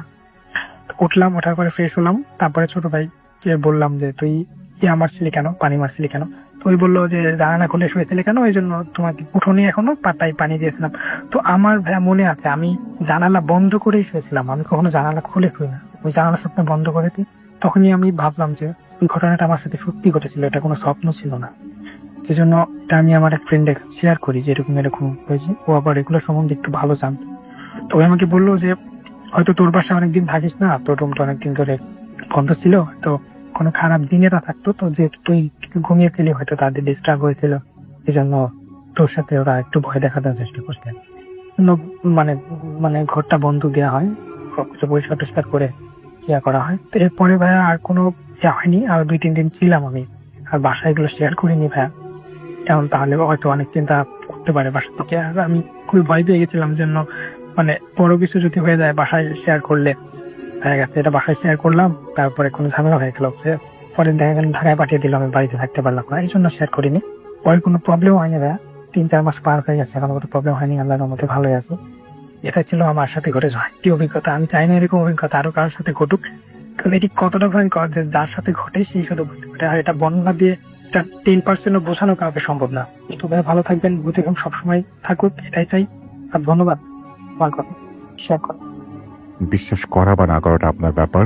ঘড়িতে সময় রাত 1:01 শুনছেন রেডিও ফুটের প্রেম, আমি রাস্তার আছি সাথে, এবং আমাদের আজকের অতিথিরা আছেন। আমি আজকে দেখতে পাচ্ছি যে বাইরের রাস্তাটা আজকে একটু বেশি রকমের ফাঁকা, এই সময় অনেক গাড়ি টাড়ি চলে, আজকে এই মুহূর্তে খুব কমই দেখতে পাচ্ছি। তো যাই হোক, আপনারা আশা করছি সবাই ভালো আছেন, এবং কেমন যেন মানে সবকিছু খুব নিস্তব্ধ লাগছে, এমন মানে আমাদের ঘটনাগুলোর মতোই। তো আমাদের আমি এই মুহূর্তে একটু জায়গায় ঘুরছিলাম এবং দেখলাম যে অনেকেই এখানে লেখালেখি করছেন। আবু নোমান পয়তাল আমাদের সঙ্গে আছেন, তিনি বলছেন যে ফেসবুকে কমেন্ট পড়েন না কেন। আমাদের সঙ্গে আছেন এমডি ইমরান, এছাড়া আমাদের সঙ্গে আছেন এ ওমর ফারুক, এবং আমাদের সঙ্গে আছে তিনি যে মানে হরর স্টোরি পছন্দ করেন সেটা জানিয়েছেন জান্নাত মিম আমাদের সঙ্গে আছেন, এবং তিনি বলছেন আমি আর আমার ছোট ভাগ্নি 7 বছর বয়স আমরা ফ্রুট এফএম শুনছি। থ্যাংক ইউ সো মাচ আমাদের সঙ্গে থাকার জন্য। মোহাম্মদ রফিউর রহমান রাহাত আমাদের সঙ্গে আছেন দেখতে পাচ্ছি, এছাড়াও আরো অনেকেই, তার মধ্যে এমডি নাহিদ আমাদের সঙ্গে আছেন। লাস্ট ইমেলটার কথা তিনি বলছেন, সেটিকে আগে পড়েছিলাম, আমার কাছে মনে হচ্ছিল আমার কাছেও, যদি পড়ে হয়ে তাহলে খুবই সরি। আমাদের সঙ্গে আছেন দেখতে পাচ্ছি রায়হান সুলতান, এছাড়া আমাদের সঙ্গে আছেন শান্তা ইসলাম, আমাদের সঙ্গে আছেন এবং তিনি কাতার থেকে শুনছেন এই মুহূর্তে আমাদের সঙ্গে আছেন দেখতে পাচ্ছি, এবং তিনি কাতার থেকে শুনছেন এবং তিনি এই মুহূর্তে আমার সাথে আছেন, অ্যাপ দিয়ে শুনছেন তিনি। আশিক আমাদের সঙ্গে আছেন দেখতে পাচ্ছি তিনি, এবং আশিককে চমৎকার কথা লিখেছেন যে বিশ্বাস করা না করাটা আপনার ব্যাপার, আমি ভূতের শুনবই। বাহ, চমৎকার, স্লোগানের মতো হয়েছে, কিন্তু বিশ্বাস করা না করাটা আমার ব্যাপার, আমি ভূতের শুনবই। খুবই ভালো লাগতো কথাটা শুনে। আমাদের সঙ্গে আছেন দেখতে পাচ্ছি তারিক ইসলাম, এবং ভূত এফএম শুনতে খুব ভালো লাগছে। আমাদের সঙ্গে আছেন সেগুপ্তা, এবং আমাদের সঙ্গে আছেন দেখতে পাচ্ছি এছাড়াও আকিফিস্তান আছেন আমাদের সঙ্গে এই মুহূর্তে, সোহান, এছাড়াও তাব্বির আমাদের সঙ্গে আছেন, সাদাত আলম প্রতীক আমাদের সঙ্গে আছেন দেখতে পাচ্ছি, এছাড়াও মোতাকাব্বির হোসাইন আমাদের সঙ্গে আছেন, মোহাম্মদ রাফুর রহমান রাহাত সহ আরো অনেকে। থ্যাংক ইউ ভেরি মাচ আমাদের সঙ্গে থাকার জন্য। আমাদের ফেসবুকের যে রেডিও ফুর্তির পেজটা, সেই রেডিও ফুর্তির পেজেও আপনারা অনেকে দেখতে পাচ্ছেন, লিখছেন, কমেন্ট করছেন, এবং আমাদের সঙ্গে আছেন সাইদুল হাসান, অ্যাপ দিয়ে শুনছেন তিনি, আমাদের সঙ্গে আছেন আশিক সোহান শুনছেন, তাদিকুজ্জামান তারেক আমাদের সঙ্গে আছেন দেখতে পাচ্ছি এমডি শরীফ তালুকদার, এমডি রনি আমাদের সঙ্গে আছেন, জান্নাতুল পারিয়া আমাদের সঙ্গে আছেন দেখতে পাচ্ছি ফাহিম রাজ, এবং তিনি মকবাজার থেকে শুনছেন, এমডি শফি তালুকদার আমাদের সঙ্গে আছেন দেখতে পাচ্ছি অপ্লব রূপন, এবং তিনি বগুড়া থেকে শুনছেন। আমাদের সঙ্গে আছেন অঙ্কন বিশ্বাস, আমাদের সঙ্গে আছেন সাইদুল হাসান, মুস্তাফিজ শাওন আমাদের সঙ্গে আছেন তানভীর আলম সবুজ, এছাড়া আমাদের সঙ্গে আছেন দেখতে পাচ্ছি জয় লাইভ, আমাদের সঙ্গে আছেন দেখতে পাচ্ছি মুনতাকির খান তরুণ আছেন আমাদের সঙ্গে, টি আর তৌসিফ আমাদের সঙ্গে আছেন, সাইদুল হাসান, সৌরভ আচার্য সোহান আমাদের সঙ্গে আছেন, সৈকত আলী আমাদের সঙ্গে আছেন, সেলিম হাসান রাজ আমাদের সঙ্গে আছেন, হৃদয় আমাদের সঙ্গে আছেন, এফ এম রহমান ফুয়াদ আমাদের সঙ্গে আছেন এমডি হোজাইফা সহ আরো অনেকে। আমরা চলে যাবো আমাদের নতুন অতিথির কাছে। আপনার নামটা প্লিজ একটু বলবেন, আপনি কোথা থেকে এসেছেন সেটা বলবেন, তারপর আপনার ঘটনায় যাবো। আসসালামু আলাইকুম রাতুল ভাই, আমার নাম রাইতুল ইসলাম, আমি এসেছি লালবাগ থেকে। ফার্স্ট অফ অল আমাকে ইনভাইট করার জন্য আপনাকে অনেক ধন্যবাদ। Most welcome. জি, আজকে আমি যে ঘটনাটা আপনাদের সাথে শেয়ার করব, এটি আমার গ্রামেরই একটা ঘটনা এবং আমার নিকটস্থ এক কাজিনের সাথে এই ঘটনাটা আসলে ঘটে। তো আমার গ্রামের বাড়ি হচ্ছে এটা পটুয়াখালী জেলার রাঙ্গাবালী উপজেলার ফুলখালী গ্রাম। জি। তো ঘটনার সুবিধার্থে আমি এটা বলে রাখি রাসেল ভাই, যে আমাদের উপজেলায়, পুরো রাঙ্গাবালী উপজেলায় এখনো পর্যন্ত আপনার কারেন্ট পৌঁছায়নি। এটা সৌর বিদ্যুতে চলে। তো এটা আসলে সাধারণত রাতে এমনিতেই অনেক অন্ধকার থাকে। জি। তো সরাসরি আমি ঘটনায় চলে যাচ্ছি। তো ঘটনাটা যেদিন ঘটে সেদিন ছিল একটা স্পেশাল দিন। স্পেশাল দিনটা হচ্ছে যেমন এটা ছিল একটা অমাবস্যার দিন।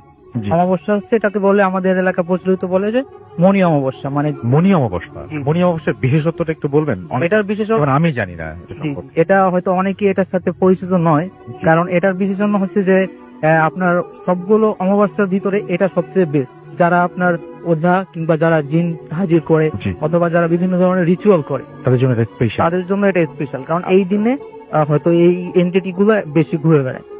তো ওই দিন রাতে আমাদের বাসায় আমার মা আসলে আমাদের এলাকারই একটা স্পেশাল এটাকে খাবার, এটা অনেকে জানে কিনা আমি জানি না, এটাকে বিস্কি বলা হয়।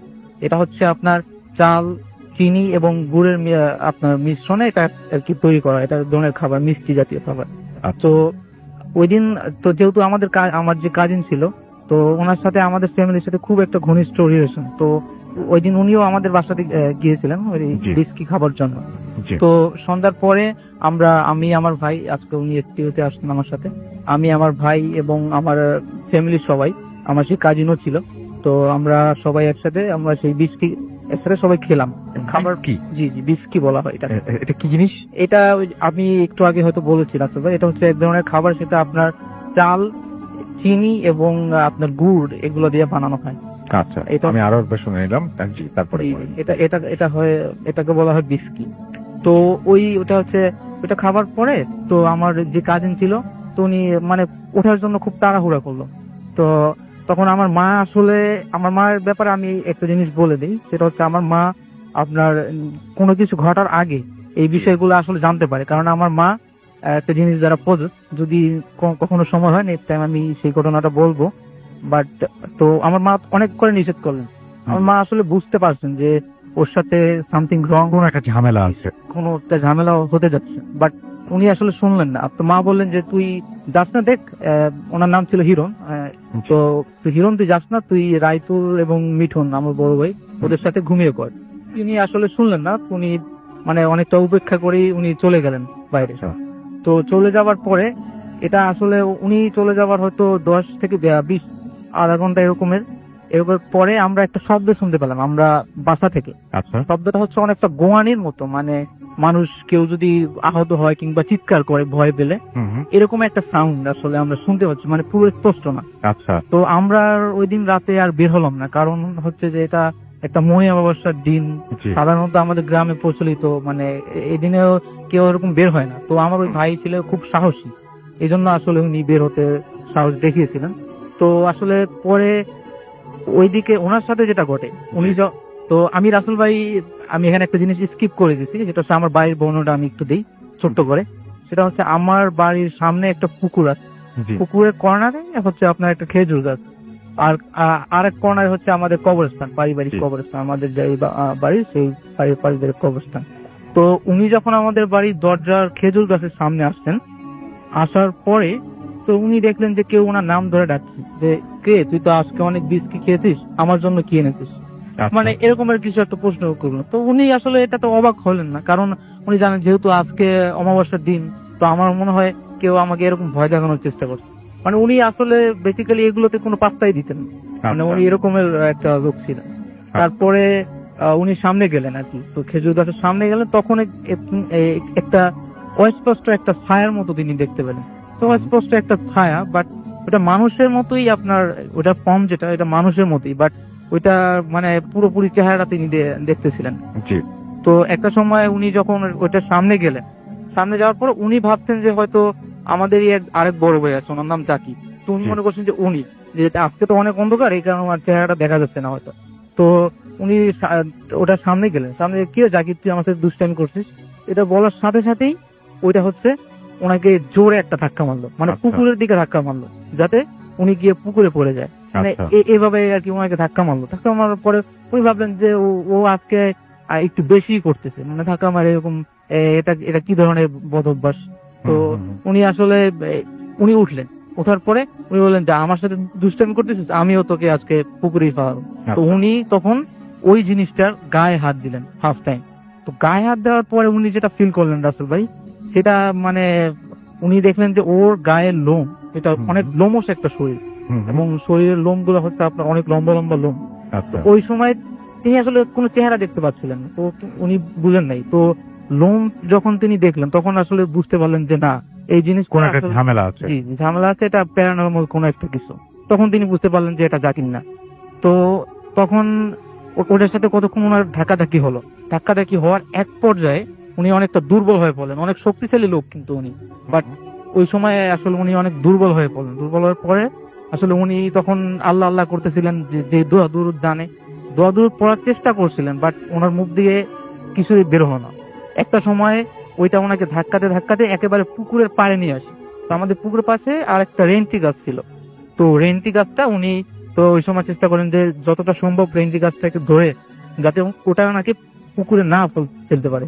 তো তখন ওইটা আবার বললো যে আজকে তোকে পুকুরে ফেলেই আমি মারবো, তুই আজকে বিক্রি খেয়ে এসেছিস, আজকে মনে অবস্থা তুই কাজটা ভালো করেছিস, তোকে আজকে পুকুরে ফেলবো। তো এমন সময় উনি আসলে চিৎকার দেন জোরে। ওই চিৎকারটা আসলে আমরা শুনতে পাই গোঙানির শব্দের মতো। তো উনি আসলে মানে নিজে যা যা জানেন, যে দোয়া কালাম বা যে সূরা যেগুলো জানেন, উনি আসলে সব পড়া শুরু করলেন। আল্লাহ আল্লাহ করে উনি সোজা আসলে আরেকটা জিনিস আমাদের গ্রামে বা আমাদের এখানে প্রচলিত আছে, সেটা হচ্ছে যে এই যেই জিন বলেন বা যে প্যারানর্মাল যে জিনিসগুলা বলেন, এগুলো হচ্ছে ওরা আপনার ওটা হচ্ছে বলে সরকারি রাস্তা, সরকারি রাস্তায় ওরা উঠেন, মানে ওরা বাইরে কিংবা এরকম সাইড থেকে ওরা আপনাকে অ্যাটাক করবে, কিন্তু কখনো রাস্তার ভিতরে ওরা উঠবে না। এটা হচ্ছে আর একটা বিষয়। তো ওটা ওনার পিছিয়ে পিছিয়ে দৌড়ালো। পিছিয়ে পিছিয়ে দৌড়ানোর পরে ওনারা আমাদের ওখানে একটা চৌমাথা বলে ওটাকে, আমাদের চৌমাথা, ওখানে একটা মেশিন ছিল আপনার ধান ভাঙার, বেগে চাল করার যে মেশিনটা। আর আরেকটা জিনিস হচ্ছে এগুলোর ব্যাপারে এরা লোহাকে ভয় পায়, মানে লোহা বা আগুন এগুলো দেখলে এরা আসলে অনেক ভয় পায়। তো তখন ওটা যখন ওনার পিছিয়ে পিছিয়ে গেল, তো উনি ওই পিছের সামনে এসে, উনি তো কিছু দেখতে পাচ্ছিলেন না, ওই মেশিনটার সামনে এসে তিনি পড়ে গেলেন। পড়ে যাওয়ার পরে তিনি আসলে অস্পষ্ট ভাবে শুনতে পেলেন যে ওইটা বলতেছে যে আজকে তোর ভাগ্য অনেক ভালো, তুই ওই মেশিনটাতে যদি তুই আজকে ওখানে না যাই তাহলে তুই আসলে আজকে বেঁচে ফিরতে পারতি না। পরে আসলে উনি ওখানেই সেন্সলেস হয়ে পড়ে যান। জি, পরের দিন আসলে সবাই ওনাকে যখন নেয়, উনি আসলে 2-3 দিন পরে ওনার হুঁশ ফিরে, বাট উনি তখন অসুস্থ ছিলেন। তো তখন তিনি ওই ঘটনাটা বলেন, কিন্তু 2-3 দিন আগে আসলে আমরা কিন্তু বিষয়টা করতে পারি। এটা হচ্ছে যে আমার যে মায়ের সাথে যেই জিনিসটা বা যেটা আমার মায়ের সাথে আছে, ওই জিনিসটা হচ্ছে আপনার ওটা আমাদেরকে ইনফর্ম করে পরে। আর এটা হচ্ছে প্রত্যেক অমাবস্যার সময় এটা আমার মায়ের ইয়াতেই থাকে, মায়ের শরীরে থাকি, শরীরে ওইটা এসে বিভিন্ন ধরনের ইনফরমেশন বা বিভিন্ন ধরনের কথা আমাদেরকে জানায়।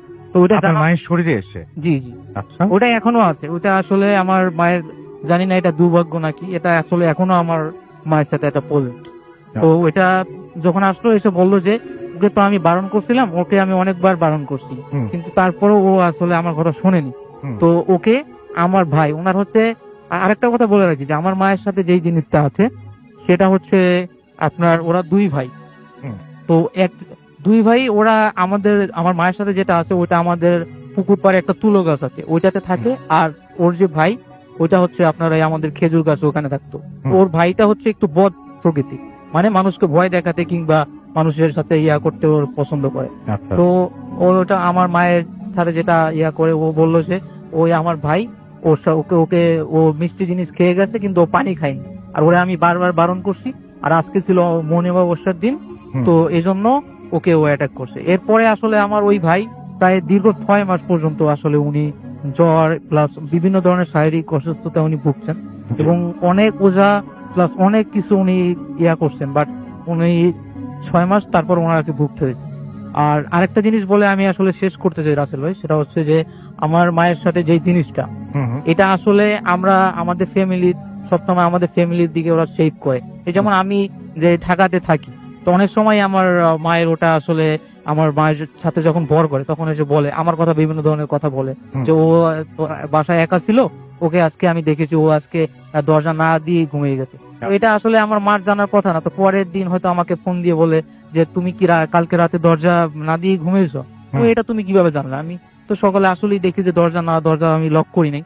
পরে আসলে এই জিনিসগুলো হয় এবং দেখা যাচ্ছে, যেমন আমি এত জানি না, আমি এটা ফিল করতে পারতেছি যে আমরা যখন রাতে কখনো বের হই, যেমন আজকে আপনাদের স্টুডিওতে আসলাম, তো হয়তো ওই জিনিসটা হয়তো আমাদের সাথে, আমার ভাইও আসছে, তো আমাদের সাথে আসলে ওই জিনিসটা হয়তো এখানেও আচ্ছা, তো এটাই ছিল আসলে এখানেও আসছে জি, আমি মোটামুটি ফিল করতে পারতেছি হয়তো এটা এখানে এসেছে। এবং আপনাদের কোনো ক্ষতি তো করে না, না তাই না, না? এটা আসলে আমাদের কোনো ক্ষতি করে না এবং এটা আমার মায়ের সাথে আর কি এটা আসলে আমার মায়ের সাথে এমন ভাবে পজেস্ট, এটা আমার মায়ের হয়তো মৃত্যু ছাড়া এটা আসলে মানে অ্যাটাচমেন্টটা এরকমই। অ্যাটাচমেন্ট এরকম। এবং এটার পিছনে আরো একটা ঘটনা আছে। তো যদি নেক্সট টাইম আসলে সময় পাই কিংবা আমাকে ইনভাইট করা হয়, তাহলে আমি নেক্সট টাইম ইনশাল্লাহ ওই ঘটনাটা শেয়ার করবো। আর আমি সবার কাছে চাচ্ছি আমার মায়ের জন্য সবাই দোয়া করবেন, কারণ আমার মা আসলে খুবই একটা দুর্বিষহ একটা জীবন আসলে উনি নির্বাহ করতেছেন। কারণ এই জিনিসগুলা থাকলে আসলে দেখা গেছে কেউ মারা গেছে, উনি সেখানে যেতে পারেন না, বা কোথাও নতুন বাচ্চা হয়েছে, সদ্যজাত বাচ্চা হয়েছে, ওখানে তিনি যেতে পারেন না, বা এরকমের অনেক কিছু, রাতে একা থাকতে পারেন না কোথাও। জি, আসলে এই জন্য আসলে আমি চাই যে ভূত এফএমের যারা লিসেনার আছে তারা সবাই আমার মায়ের জন্য দোয়া করবেন এবং আমার মা যাতে আবার সুস্থভাবে ফিরে আসতে পারে। এই জিনিসটা হয়তো আমাদের কোনো ক্ষতি করে না, বাট কেউই চায় না যে এরকম একটা কিছু বহন করতে বা সঙ্গে রাখতে, তাই তো? ধন্যবাদ। থ্যাংক ইউ সো মাচ, আপনাকে অনেক ধন্যবাদ আপনার ঘটনার জন্য। আশা করছি এই ঘটনাটি আপনাদের অনেক ভালো লেগেছে। আমি একটু আপনাদেরকে জানিয়ে রাখি যে finally the time is here, the big cat will be coming out of the box. Thank you so much for all the messages and congratulations to all the lucky winners out there. So guys, best yourself and only 3 days to go. আপনারা সবাই জানেন, I am super excited about the launch of the leading sports brand in the world, Puma's first ever store in Bangladesh. Oh my god, অনেকদিন ধরে নিশ্চয়ই আমরা wait করছিলাম এটার জন্য, না? And that right, at the Bonani 11 on 7th of April, আমি ইনশাল্লাহ আশা করছি যে ডেফিনেটলি আমি এটা ভিজিট করবো, আপনারাও আশা করছি ভিজিট করবেন। এবং আমার কাছে স্পোর্টস এর মানে জিনিসগুলো এমনিতেই অনেক অ্যাট্রাকটিভ হয়, তাই না? আমার আর কমার তো কোনো কথাই নাই। এবং আশা করছি যে আপনারা সবাই আসবেন এবং যাবেন কোনো একটা সময় 7 তারিখের পর থেকেই। তো যাই হোক, আমরা চলে যাব আমাদের পরের ঘটনায়, আমাদের পরের অতিথির কাছে। আপনার নামটা প্লিজ একটু বলবেন, আপনি কোথা থেকে এসেছেন, তারপরে আপনার ঘটনায় যাব। থ্যাংক ইউ রাসুল ভাই। হ্যালো লিসেনার, আমি দুর্লভ, আমি এসেছি নিকুঞ্জ 2 ঢাকা থেকে। জি। তো আজকে আমি যে ঘটনাটা শেয়ার করবো এটা আমার এক বড় ভাইয়ের কাছে শোনা। জি বলেন। তো ঠিক আছে। তো কিছু রেস্ট্রিকশন থাকার জন্য আমি ওনার নাম এবং ঘটনার প্রেক্ষাপট আমি মেনশন করছি না। তো ঘটনা শুরু করছি। ঘটনাটা মূলত 2003 সালে। তো তখন 2003 সালের ডিসেম্বরে ওনারা বার্ষিক পরীক্ষার পর সিদ্ধান্ত নিলেন ওনার দাদা বাড়িতে যাবেন। তো ওনার দাদা বাড়ি কোথায় সেটা আমি মেনশন করছি না। তো তখন ওনার দাদা অসুস্থ ছিলেন। তো ওনারা যাওয়ার ঠিক 2 থেকে 3 দিন পর ওনার দাদা মারা যায়। আচ্ছা। তো দাদা মারা যাওয়ার পর ঠিক তার 2 থেকে 3 দিন পর ওনার সাথে প্রবলেমটা শুরু হয়। দেখা যেত ঠিক মাগরিবের আজানের সময় উনি মিসিং, বাসা থেকে ওনাকে খুঁজে পাওয়া যেত না। তো অনেক খোঁজাখুঁজির পর ওনাকে পাওয়া যেত ওনার দাদার কবরের পাশে, উনি বসে আছেন। তো এরকম প্রায় 1 সপ্তাহের মধ্যে প্রায় 4 দিন এরকম চলতে থাকে। তো তখন সবাই ভাবে যে হয়তো দাদা তার কাছে অনেক প্রিয় ছিল, এই জন্য হয়তো দাদার এমন মৃত্যু উনি এত সহজে মেনে নিতে পারেনি, এই জন্য উনি দাদার কবরের পাশে বসে থাকে। তো একটা সময় পর ওনারা সিদ্ধান্ত নিলেন ওনারা আবার ওনাদের বাসায় ব্যাক করবেন। তো বাসায় ব্যাক করার পর ওনার সাথে প্রায় 1 থেকে 1.5 মাস পর আবার প্রবলেম শুরু হয় যে উনি বাসার ভেতর থেকে হঠাৎ করে মিসিং। ঠিক সন্ধ্যায় মাগরিবের আজানের সময় অনেক খোঁজাখুঁজির পর ওনাকে খুঁজে পাওয়া যেত না। তো ওনার দাদি তখন বুঝতে পারে যে এটা হয়তো কোনো একটা প্রবলেম হচ্ছে না, হয়তো এরকম বাসা থেকে একটা মানুষ কোনোভাবে মিসিং হতে পারে না। বাসার ভেতর থেকে যদি কেউ বের হয়ে যায়, মেন ডোর যদি কেউ লক করে তাহলে লক থাকবে, নয়তো মেন ডোরটা খোলা থাকবে, কিন্তু মেন ডোরটা ভেতর থেকে লক করা, কিন্তু কেউই লক করেনি। আচ্ছা। তো ওনারা বুঝতে পেরে একটা হুজুরের কাছে যায়। তো হুজুর ওনাকে সূরা টুরা পড়ে পানি পড়া দেয় এবং সেই সাথে একটা তাবিজ দেয়। তো উনি যখন সন্ধ্যার সময় প্রাইভেট পড়ে আসতেন, তো আসার সময় যখন ওনার ফ্রেন্ডদের সাথে আসতেন তখন ওনার প্রবলেম হতো না। যখন উনি একা আসতেন বাসায়, ওই সময় ওনার বাসায় আসার জন্য যে একটা বট গাছ ছিল ওই বটগাছের সামনে আসার পর ওনার তাবিজটা অটোমেটিক খুলে পড়ে যেত, মানে ওনার তাবিজটা পাওয়া যেত না। বাসায় আসার পর দেখতো যে ওনার হাতে সেই তাবিজটা নেই। তো এরকম প্রায় 2 থেকে 3 দিন হুজুরের কাছে যাওয়া হলো এবং তাবিজ দিতে থাকলো, কিন্তু তাবিজ থাকে না। তো একটা সময় হুজুর বলল যে স্বর্ণের চেনের মাঝে তাবিজ বেঁধে গলায় পরিয়ে দিতে হবে। তো সেইভাবেই করলো, স্বর্ণের চেনের মাঝে তাবিজ বেঁধে দিল। তো এরপর প্রায় প্রবলেমটা একটু কমে এসেছে, দেখা গেল তখন মাসে 1 থেকে 2 বার এই প্রবলেমটা হতো। তো আস্তে আস্তে তখন 2 বছর পার হয়ে যায়। উনি তখন ফিল করে যে না, ওনার সাথে এরকম প্রবলেম আর হচ্ছে না। তো উনি সিদ্ধান্ত নিলেন যে উনি তাবিজটা খুলে রাখবেন। তো খুলে রাখার পর ওনার সাথে প্রবলেমটা আরো বড় আকারে শুরু হয়। দেখা গেল এমন প্রবলেম হলো যে উনি যখন পড়ছেন তখন মানে ওনার মনে হচ্ছে যে রুমে একজন কেউ এসেছে, এবং রাতে ঘুমানোর সময় হঠাৎ করে উনি ফিল করতেন যে মানে ঘুম ভাঙার পর ফিল করতেন যে ওনার রুমে কি একজন হাঁটছে, বা উনি একটা শ্যাডো দেখতে পেতেন, কিন্তু সেই শ্যাডোটা কি ছেলে নাকি মেয়ে সেটা উনি বুঝতে পেতেন না। আচ্ছা। তো এরপর একটা সময় ওনার সাথে কথা বলা শুরু হয় ওই অশরীরীটা। তো কথাটা ছিল এমন যে মানে একটা মেয়ে ভয়েস। ওনার ভাষ্য মতে মানে কোনো মানুষের ভয়েস এত সুন্দর হতে পারে এটা মানে ওনার ধারণা ছিল না। তো মেয়ে ভয়েসটা ওনাকে অনেক কিছু বলতো। তো একটা সময় উনি যখন পড়তেন হঠাৎ করে ওনার রুমে আসার পর উনি ভয় পেয়ে যেতেন। তো সেই মেয়ে ভয়েসটা তখন বলে উঠতো, কি রে ভয় পেয়েছিস? ভয় পাবি না, তুই পড়, আমি আছি এখানে। তো উনি তখন মনে মনে এটা ভাবতেন যে ভয় পাবো না, তুই তো ভয়ের কারণ। এই কথাটাই মনে মনে ভাবনাটা সেটা আবার রিপিট করতো যে কি বলছিস মনে মনে, আমি ভয়ের কারণ। তো উনি তো এরপরে মনে মনে মানে ভাবনাটা ছেড়ে দিলেন। তো সেটা আবার ওনাকে এটাও বলতো যে আমি যে তোর সাথে আছি বা কথা বলি এটা তুই কাউকে বলবি না। তো ঠিক আছে, উনি ভয়ে কাউকে বলে না তখন বিষয়টা। তো একটা সময় তখন এমন হয়েছিল যে একদিন উনি মিসিং, সেই মাগরিবের আজানের সময় থেকে উনি মিসিং। ওনাকে রাত 12টা পর্যন্ত খুঁজে পাওয়া যায়নি। তো ঠিক 12টার পর ওনাকে খুঁজে পাওয়া গেছিল। ওনার বাসার পাশে একটা বাঁশঝাড় ছিল, সেই বাঁশঝাড়ে উনি সেন্সলেস অবস্থায় ছিলেন। কিন্তু এর আগে ওই বাঁশঝাড়ের সবাই খুঁজাখুঁজি করার পরও সেই সময় দেখতে পাইনি, কিন্তু পরবর্তী সময় দেখতে পেয়েছিল। আচ্ছা। তো বাসায় নিয়ে আসার পর উনি তখন ওনার মার সাথে বিষয়টা শেয়ার করেন যে আমার সাথে এগুলো হচ্ছে, এরকম কথা বলছে আমার সাথে। তো সেটা আবার আমি মানে মিস করে গেছি একটা জিনিস, সেটা ওনাকে বলতো যে আমি যে তোর সাথে কথা বলি এটা যদি তুই কাউকে বলিস তাহলে তোর ক্ষতি হবে, আমি তোর ক্ষতি করব। তো উনি ভয় পেয়ে ওনার মার সাথে বিষয়টা শেয়ার করে যে আমার সাথে এরকম সমস্যা হচ্ছে। তো শেয়ার করার পর প্রবলেমটা শুরু হয়েছে ঠিক উনি যখন রাতে ঘুমায়, ওনার শরীরে ঘুমের মধ্যে কেউ 3টা নখের আঁচড়ের দাগ পাওয়া যেত, মানে ঘুমের সময়। আর এমন হতো যে মানে ওনাকে চড় দিত, গালে চড় দিত, তো 3 আঙ্গুলের দাগ বসে যেত গালে। তো বসে যাওয়ার পর আবার উনি যখন পড়তে থাকতেন তো সবাই দেখতো যে উনি মানে উনি পড়ার সময় উনি ফিল করতেন যে কেউ একজন ওনার মাথায় চুল ধরে ঝাঁকাচ্ছিল। আচ্ছা। কিন্তু বাসার অন্য মেম্বাররা দেখতে পেতেন যে উনি নিজেই নিজের চুল ধরে ঝাঁকাচ্ছে। তো উনি সবকিছু শেয়ার করার পর ওনার মা সিদ্ধান্ত নিলেন যে না, এইভাবে আর হচ্ছে না, একজন ভালো কবিরাজের কাছে যেতে হবে। তো ওনারা একজন কবিরাজের কাছে গেলেন। তো কবিরাজ মানে জিন ছাড়ানোর একটা ব্যবস্থা করে। তো তখন যা যা থাকে আর কি, আপনার আগরবাতি, মোমবাতি, শুকনো মরিচ, ঝাড়ু, কাঁচা হলুদ, আরো যা যা থাকে কোরআন শরীফ, তো এগুলো নিয়ে সন্ধ্যার পর যে জিন ছাড়ানোর একটা ব্যবস্থা করেন। তো সূরা পড়তে থাকা অবস্থায় উনি একটা সময় সেন্সলেস হয়ে যায়। সেন্সলেস হয়ে যাওয়ার পর কিছুক্ষণ পর উনি সেন্সলেস অবস্থায় ওনার ভিতর থেকে একটা মেয়ে ভয়েসে কথা বলছে যে তোরা আমাকে কেন ছাড়াতে চাচ্ছিস। তো কবিরাজ বলছে যে তুই ওকে কেন মারছিস, ওকে কেন বিরক্ত করছিস। তখন বলছে যে আমি ওর কোনো ক্ষতি করিনি, কিন্তু আমি ওকে বলেছিলাম আমার কথা কারোর সাথে শেয়ার করবি না, কিন্তু সে ওর মার সাথে শেয়ার করেছে।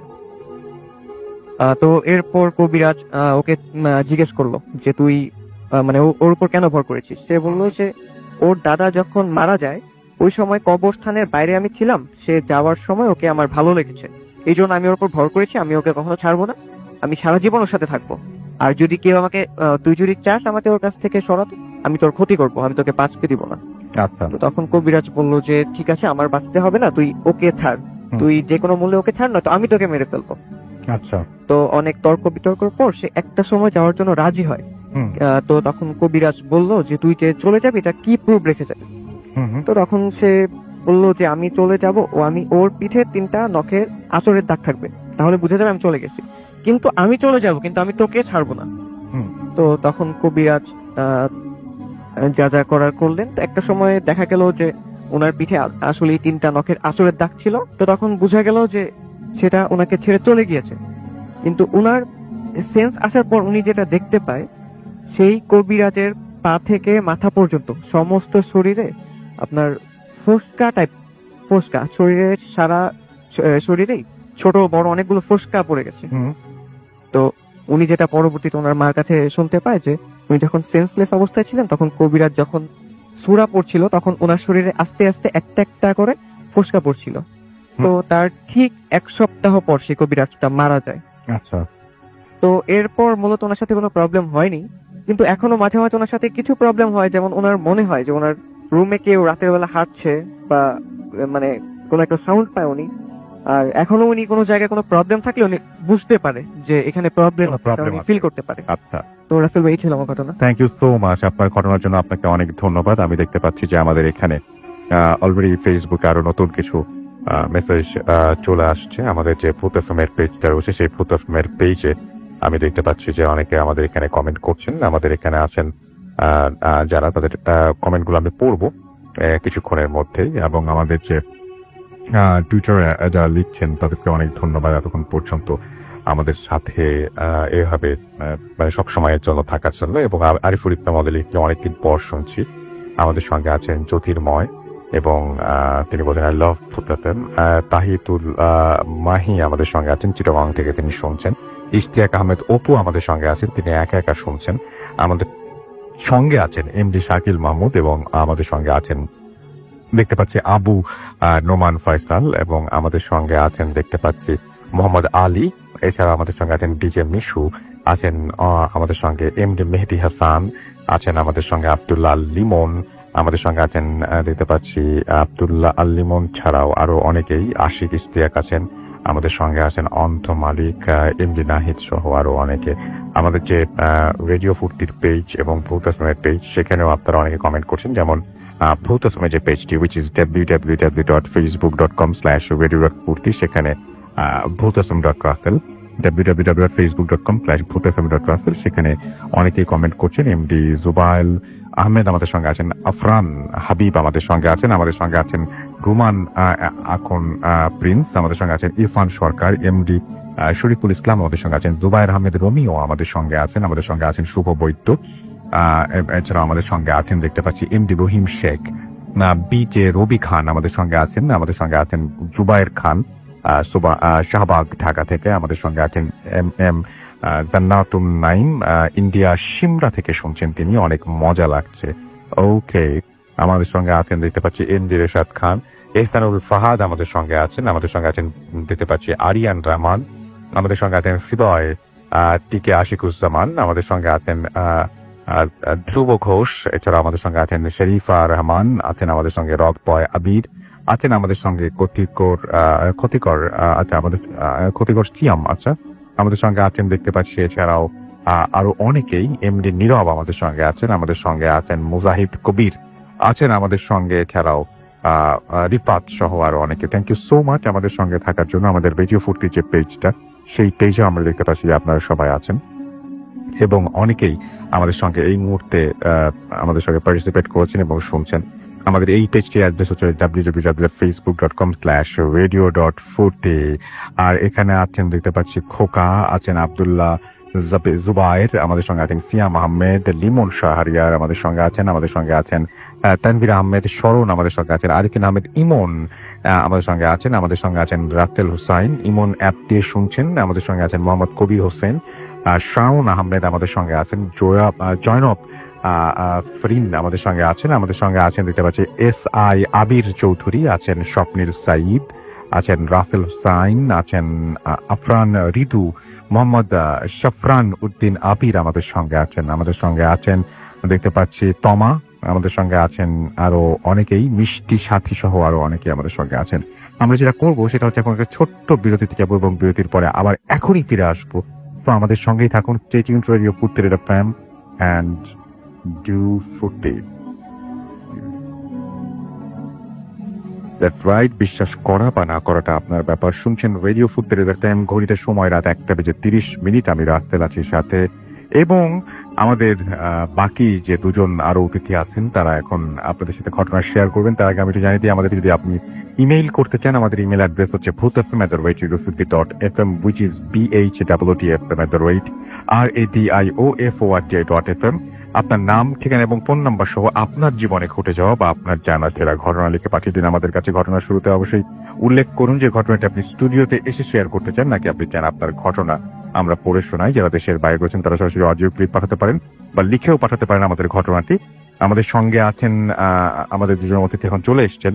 আমাদের দুটো ফেসবুক পেজ আছে, সেই দুটো পেজের অ্যাড্রেসও দিয়ে দিই, www.facebook.com/radio.furti and www.facebook.com/bhutfm.ratel। আমাদের সাথে আপনারা যারা টুইটারে যোগাযোগ করছেন তাদেরকে জানিয়ে দিই যে আমাদের সাথে ratel_bhutfm এখানে আপনি পেয়ে যাবেন, RUELL এখানে আপনি কিন্তু পেয়ে যাবেন। এবং অনেকে লিখছেন এখনো দেখতে পাচ্ছি।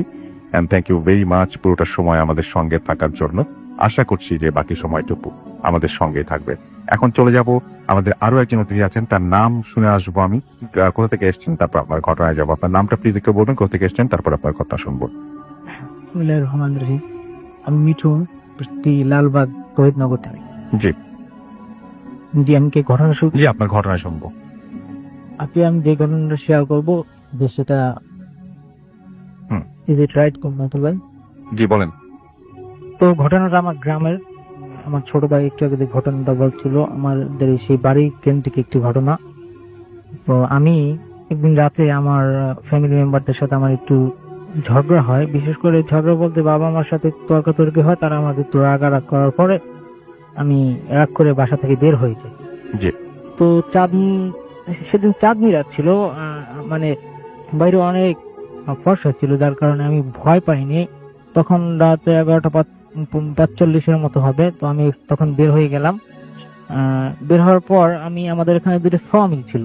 তো আমি প্রথম মিলতে গিয়ে চুপচাপ বসেছিলাম। আমার এমনিতেই মন খারাপ, আব্বা মা একটু রাগারাগ করেছেন, যার ফলে আমি সেখানে বসেছিলাম। তো কিছুক্ষণ পর সেখানে কয়েকটা কুকুর ঘেউ ঘেউ শুরু করলো হঠাৎ করে। তো আমি বিচলিত হলাম না, আমি ভাবলাম যে বিষয়টা সিম্পল, কুকুর ঘেউ ঘেউ করতেই পারে স্বাভাবিক। কিন্তু মানে যখন এটা দেখলাম যে অত্যাধিক পরিমাণে ঘেউ ঘেউ করতেছে, তো আমি এই সিদ্ধান্ত নিলাম যে না, সামনের সহমিলতে গিয়ে আমি বসি। তো তারপর আমি সাথে সাথে সেখান দিয়ে উঠে সামনের সহমিলতে গিয়ে বসলাম এবং সেখানেও আমি গিয়ে চুপচাপ ঝিম মেরে বসে রইলাম, যেহেতু আমার মনটা খারাপ। তো সেখানেও ওই একই অবস্থা আছে ভাই। কিছুক্ষণের ভিতরেই সেখানে আবার আমি কুকুরের ঘেউ ঘেউ শব্দ শুনতে পেলাম। তো এবার আমি আমার মেজাজটা হারিয়ে ফেললাম যে না, যে কি হচ্ছেটা কি আমার সাথে। আমি যেখানে যাচ্ছি সেখানে আমার সাথে আমি সিদ্ধান্ত নিলাম, আমি যেহেতু রাগ করে বাসা থেকে বের হয়েছি, তো আমি এখানে এত তাড়াতাড়ি বাসায় যাওয়া যাবে না। আমার বাজারেতে আমার একটু বন্ধুর দোকান আছে, আমি আপাতত গিয়ে ওর সাথে বসবো অথবা গল্প করবো। তো আমি মিল থেকে পাশে একটা বড় মাঠ আছে, খালি মাঠ, ওই আমি ভাবছি ওই মাঠটা পার পেরিয়ে রাস্তায় উঠে তারপর দোকানে চলে যাবো। তো আমি গেলাম সেখানে, যাওয়ার মিল নামলাম। ওই বিলের ভিতরে আবার একটা বাড়ি ছিল, ওখানে একজন স্থানীয় হুজুর ছিলেন, ওনার বাড়িটা ছিলেন। তো আমি যখন ওনার বাড়িটা ক্রস করতেছিলাম, বাড়ির পিছনে জাস্ট পিছনে যখন আমি ক্রস করছিলাম, তো হঠাৎ একটা শব্দে বিচলিত হয়ে যায়। মানে যদি কেউ কারোর দিকে ঢিল ছুঁড়ে মারে অনেক জোর, তাহলে যেরকম একটা শব্দ হবে। আমি দেখলাম যে আমার পাশেই একটা ঢিল পড়ে রয়েছে। তো তখন আমি বেশ ভয় পেয়ে গেলাম এবং ভাবলাম যে না, হয়তো বা খারাপ কোনো কিছু হচ্ছে, যেহেতু বাবা মার সাথে তর্কাতর্কি করছি, আমার বাসায় ফিরে যাওয়া উচিত। তো আমি বাসায় ফিরে যাব, আবার ভাবতেছি না আমি তো রাগ করছি, এত তাড়াতাড়ি বাসায় ফিরে যাব না। তো আমি এরকম ভাবতে ভাবতে আমি আর ওই আমার বন্ধুর দোকানের দিকে আগানোর সাহস পেলাম না। আমি আমার বাড়িতেই ফিরে যাচ্ছিলাম। তো বাড়িতে ফিরে যাওয়ার পর ওই পথিমধ্যে যখন আমি আসলাম, তখন আমি ভাবলাম যে না, আবার একটু মিলের কাছে দাঁড়াবো। তো ভাবলাম না যে না, বাড়িতে গিয়ে বসি, ঘরের ভিতরে ঢুকবো না, আমি জাস্ট বাইরে অপেক্ষা করবো। যখন দেখলে গাড়ি ঘুমিয়ে গেছেন তখন আমি ঘরে ঢুকবো। তো আমি যখন দরজা দিয়ে ঢুকছিলাম, তো দরজা দিয়ে ঢোকার সময় আমি জাস্ট দেখলাম যে পাশে দুইটা কুকুর এবার শুধু শুধু বুকে গো করছে, এবার বেশি না। তো আমি দরজা দিয়ে প্রবেশ করলাম। এবার আমি আমার বাড়ির কাছাকাছি থাকাতে তেমন তো ভয় পেলাম না। তো জাস্ট তারপর আমার ছোট ভাই মেনশন করেছে যে আমাদের বাড়ির পাশে একটা কবরস্থান আছে। তো কবরস্থানের পিছনে নারকেল গাছ আছে দুইটা। আমি ভাবলাম যে না, সেখানে গিয়ে আমি বসে থাকি, যখন আব্বা আম্মা ঘুমিয়ে যাবে, আমি যখন দেখবো যে লাইট অফ হয়ে গেছে, এখন তারা আমার জন্য অপেক্ষা করে না, তখন আমি চুপে চুপে বাসায় ঢুকে যাবো। তো আমি সেখানে গিয়ে বসলাম কিছুক্ষণ। তো বসার পর রাসেল ভাই মূলত আমার সাথে ঘটনাটা শুরু হয়। তো সেখানে আমি দেখতে পেলাম যে হঠাৎ করে মানে আমি একটা আওয়াজ শুনতে পেলাম, কোনো কিছু বাতাস যদি ভরে যায় আর যদি কি ফিস ফিস করে আওয়াজ হয়, তখন যে পরিস্থিতি যে হবে জাস্ট ওরকম একটা পরিস্থিতি। তো আমি পিছনে ফিরে তাকাবো, আবার তাকাবো না, যেহেতু মানে বাড়ি ধারের কাছাকাছি হয়, ওখানটাতে চাঁদের আলোটা পড়ছিল না, জাস্ট ওখানটা অনেক অন্ধকার ছিল এবং কিছু দেখা যাচ্ছিল না। তো আমি ভাবলাম যে না, পিছনের দিকে তাকাবো না, আমি জাস্ট চলে যাব, সামনের দিকে চলে যাব, যেহেতু আমার ভয় করতেছে। আবার ভাবলাম যে না, এটা ওখানে কি হচ্ছে আমি একটু দেখি। তো আমি পিছনের দিকে তাকালাম এবং সেখানে আমি একটা ছায়ার মতো দেখতে পেলাম। তো যখন আমি ছায়ার মতো দেখতে পেলাম, তখন আমি কিউরিয়াস হয়ে গেলাম যে না, আসলে এটা কি, এটা কি কোনো গাছের ছায়া, নাকি কোনো মানুষ আমাকে ভয় দেখাচ্ছে আমি ঘর থেকে বের হয়ে যাওয়ার ফলে, নাকি অন্য কিছু আমাকে দেখতে হবে। তো আমি মানে আবার ভয় পাচ্ছিলাম যে সামনে কবরস্থান, বাঁশঝাড়, আমার কি যাওয়াটা ঠিক হবে কিনা আসলে সেটা আমি বুঝতে পারছি না। তো তারপরও আমি সেখানে সামনে সামনে দেখছিলাম, ও যখন অগ্রসর হলাম একটু পর আমি যা দেখলাম যে ওই ছায়াটার মানে উপরের দিকে একটা একটু দুইটা চোখ না, একটা চোখ একদম রক্তের মতো জল জল করছিল। তো ওটা দেখে আমি মানে হতবাক হই, যেটা আসলে আমি কোথায় যাচ্ছি, আমার তো দিকে যাওয়া উচিত না। মানে আমি চাচ্ছিলাম যাতে আমি অজ্ঞান হয়ে যাই। আমি ভাবছিলাম যে এটা আমি মেনে নিতে পারছিলাম না, আসলে আমি জীবনে কোনোদিন কখনো এরকম কোনো কিছু দেখিনি, যার ফলে এটা আমি বুঝতে পারছিলাম না আসলে আমি এটা কি দেখতেছি। আর তখনই আমি জাস্ট রাসেল ভাই, আমি বুঝতে পারলাম মনে হয় যেন আমাকে ওটা ডাকছে যে তুই এদিকে আস। আর আমিও মনে করতেছি যে আসলে আমার যাওয়াই উচিত। মানে আমি কি বলবো, আমি ওই ছায়াটা আমাকে যা যা করতে বলছে আমার ইচ্ছে করতেছে যে আসলে আমার ওইটাই করা উচিত। কিন্তু তখনই পাশে আমি আর একটা ছায়া দেখতে পেলাম, জাস্ট সেটা মানে কালো ছিল না। ওই প্রথম ছায়া যে ছায়াটা আমি দেখছিলাম সেটা ছিল অনেক কালো, কিন্তু ওই ছায়াটা কালো ছিল না। আচ্ছা, যার ফলে আমি দেখতে পেলাম যে ওই ছায়াটা আমাকে, আমি মানে দেখলাম আর কি, যে বলছে যে তুমি এদিকে এসো না, তোমার এদিকে আসা উচিত না, তুমি এখান থেকে সরে যাও, তুমি এখান থেকে সরে যাও। কিন্তু যখন এই কথাটা ওই মানে অন্য ছায়াটা বলছিল, ওই যে কালো যে ছায়াটা আমি দেখছিলাম, আমি মনে হয় যে আমি নিজে অজ্ঞান গোলাম হয়ে গেছি। মানে আমার মনে হচ্ছে যে ও আমাকে যা বলবে আমার সেটাই করা উচিত। ও যেহেতু আমাকে কবরস্থানের দিকে ডাকছে, আমার কবরস্থানের দিকেই যাওয়া উচিত। ওই যে আর একটা ছায়া আমাকে নিষেধ করছে, এটা আসলে আমি কেয়ার করছিলাম। তো আমি যখন যাব, তো আমি যখন মানে ওই কালো ছায়াটার কথা অনুযায়ী আমি সামনের দিকে আগাতে লাগলাম। আগাতে আমি হঠাৎ করে অনুভব করলাম যে আমার সামনে একটা বাঁশঝাড়। তো বাঁশঝাড়ের সাথে আমি ধাক্কা খেলাম।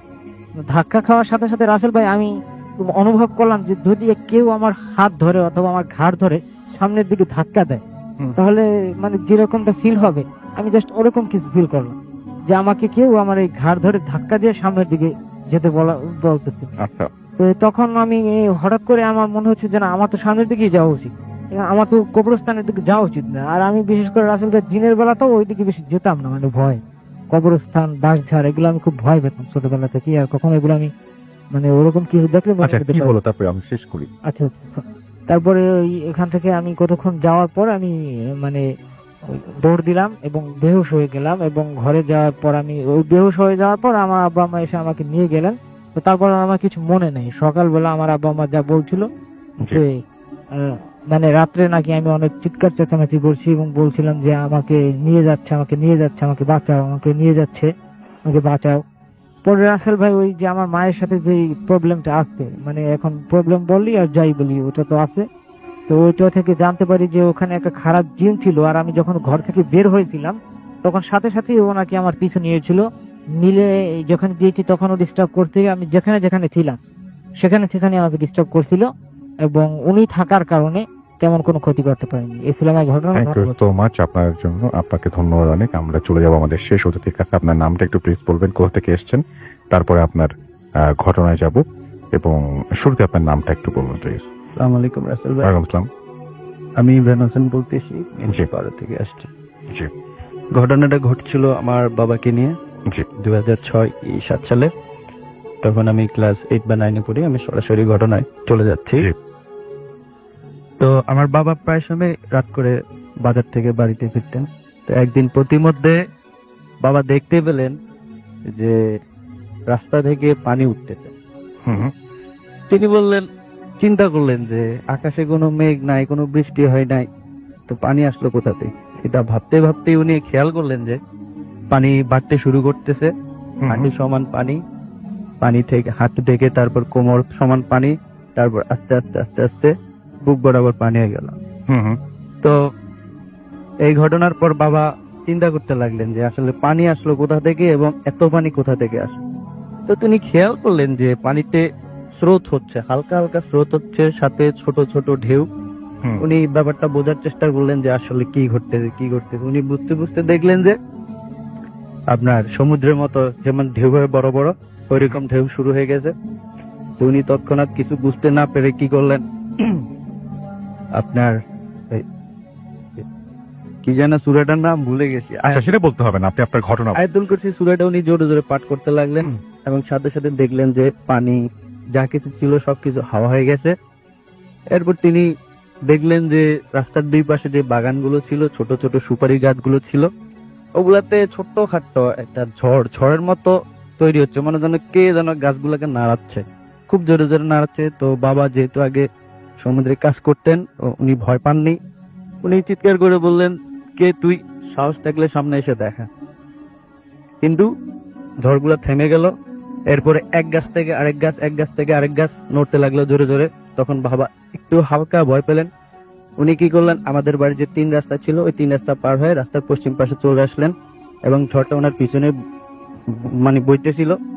এরপর বাবা ঘরে আসলেন, আমি তখন পরের টেবিলে বসে রয়েছিলাম। তো বাবা বলতেছে, রাত্রে একা একা বাইরে যাস না, গেলে আমাকে ডাক দিস। এই ছিল ঘটনা। Thank you so much. আপনার ঘটনার জন্য আপনাকে অনেক ধন্যবাদ। আমি দেখতে পাচ্ছি যে আমাদের এখানে ফেসবুকে যারা লিখছেন তার মধ্যে আছে, আমি টুইটার দিয়ে শুরু করি। ওকে, আমাদের সঙ্গে আছেন অনেকেই আজকে এই মুহূর্তে দেখতে পাচ্ছি। আমাদের সঙ্গে আছেন সাকিব, এছাড়াও আছেন রিফাত বাবা আমাদের সঙ্গে আছেন দেখতে পাচ্ছি, এবং 3টা পর্যন্ত ভূত পড়া যায় কিনা সেটা তিনি বলেছেন। আমাদের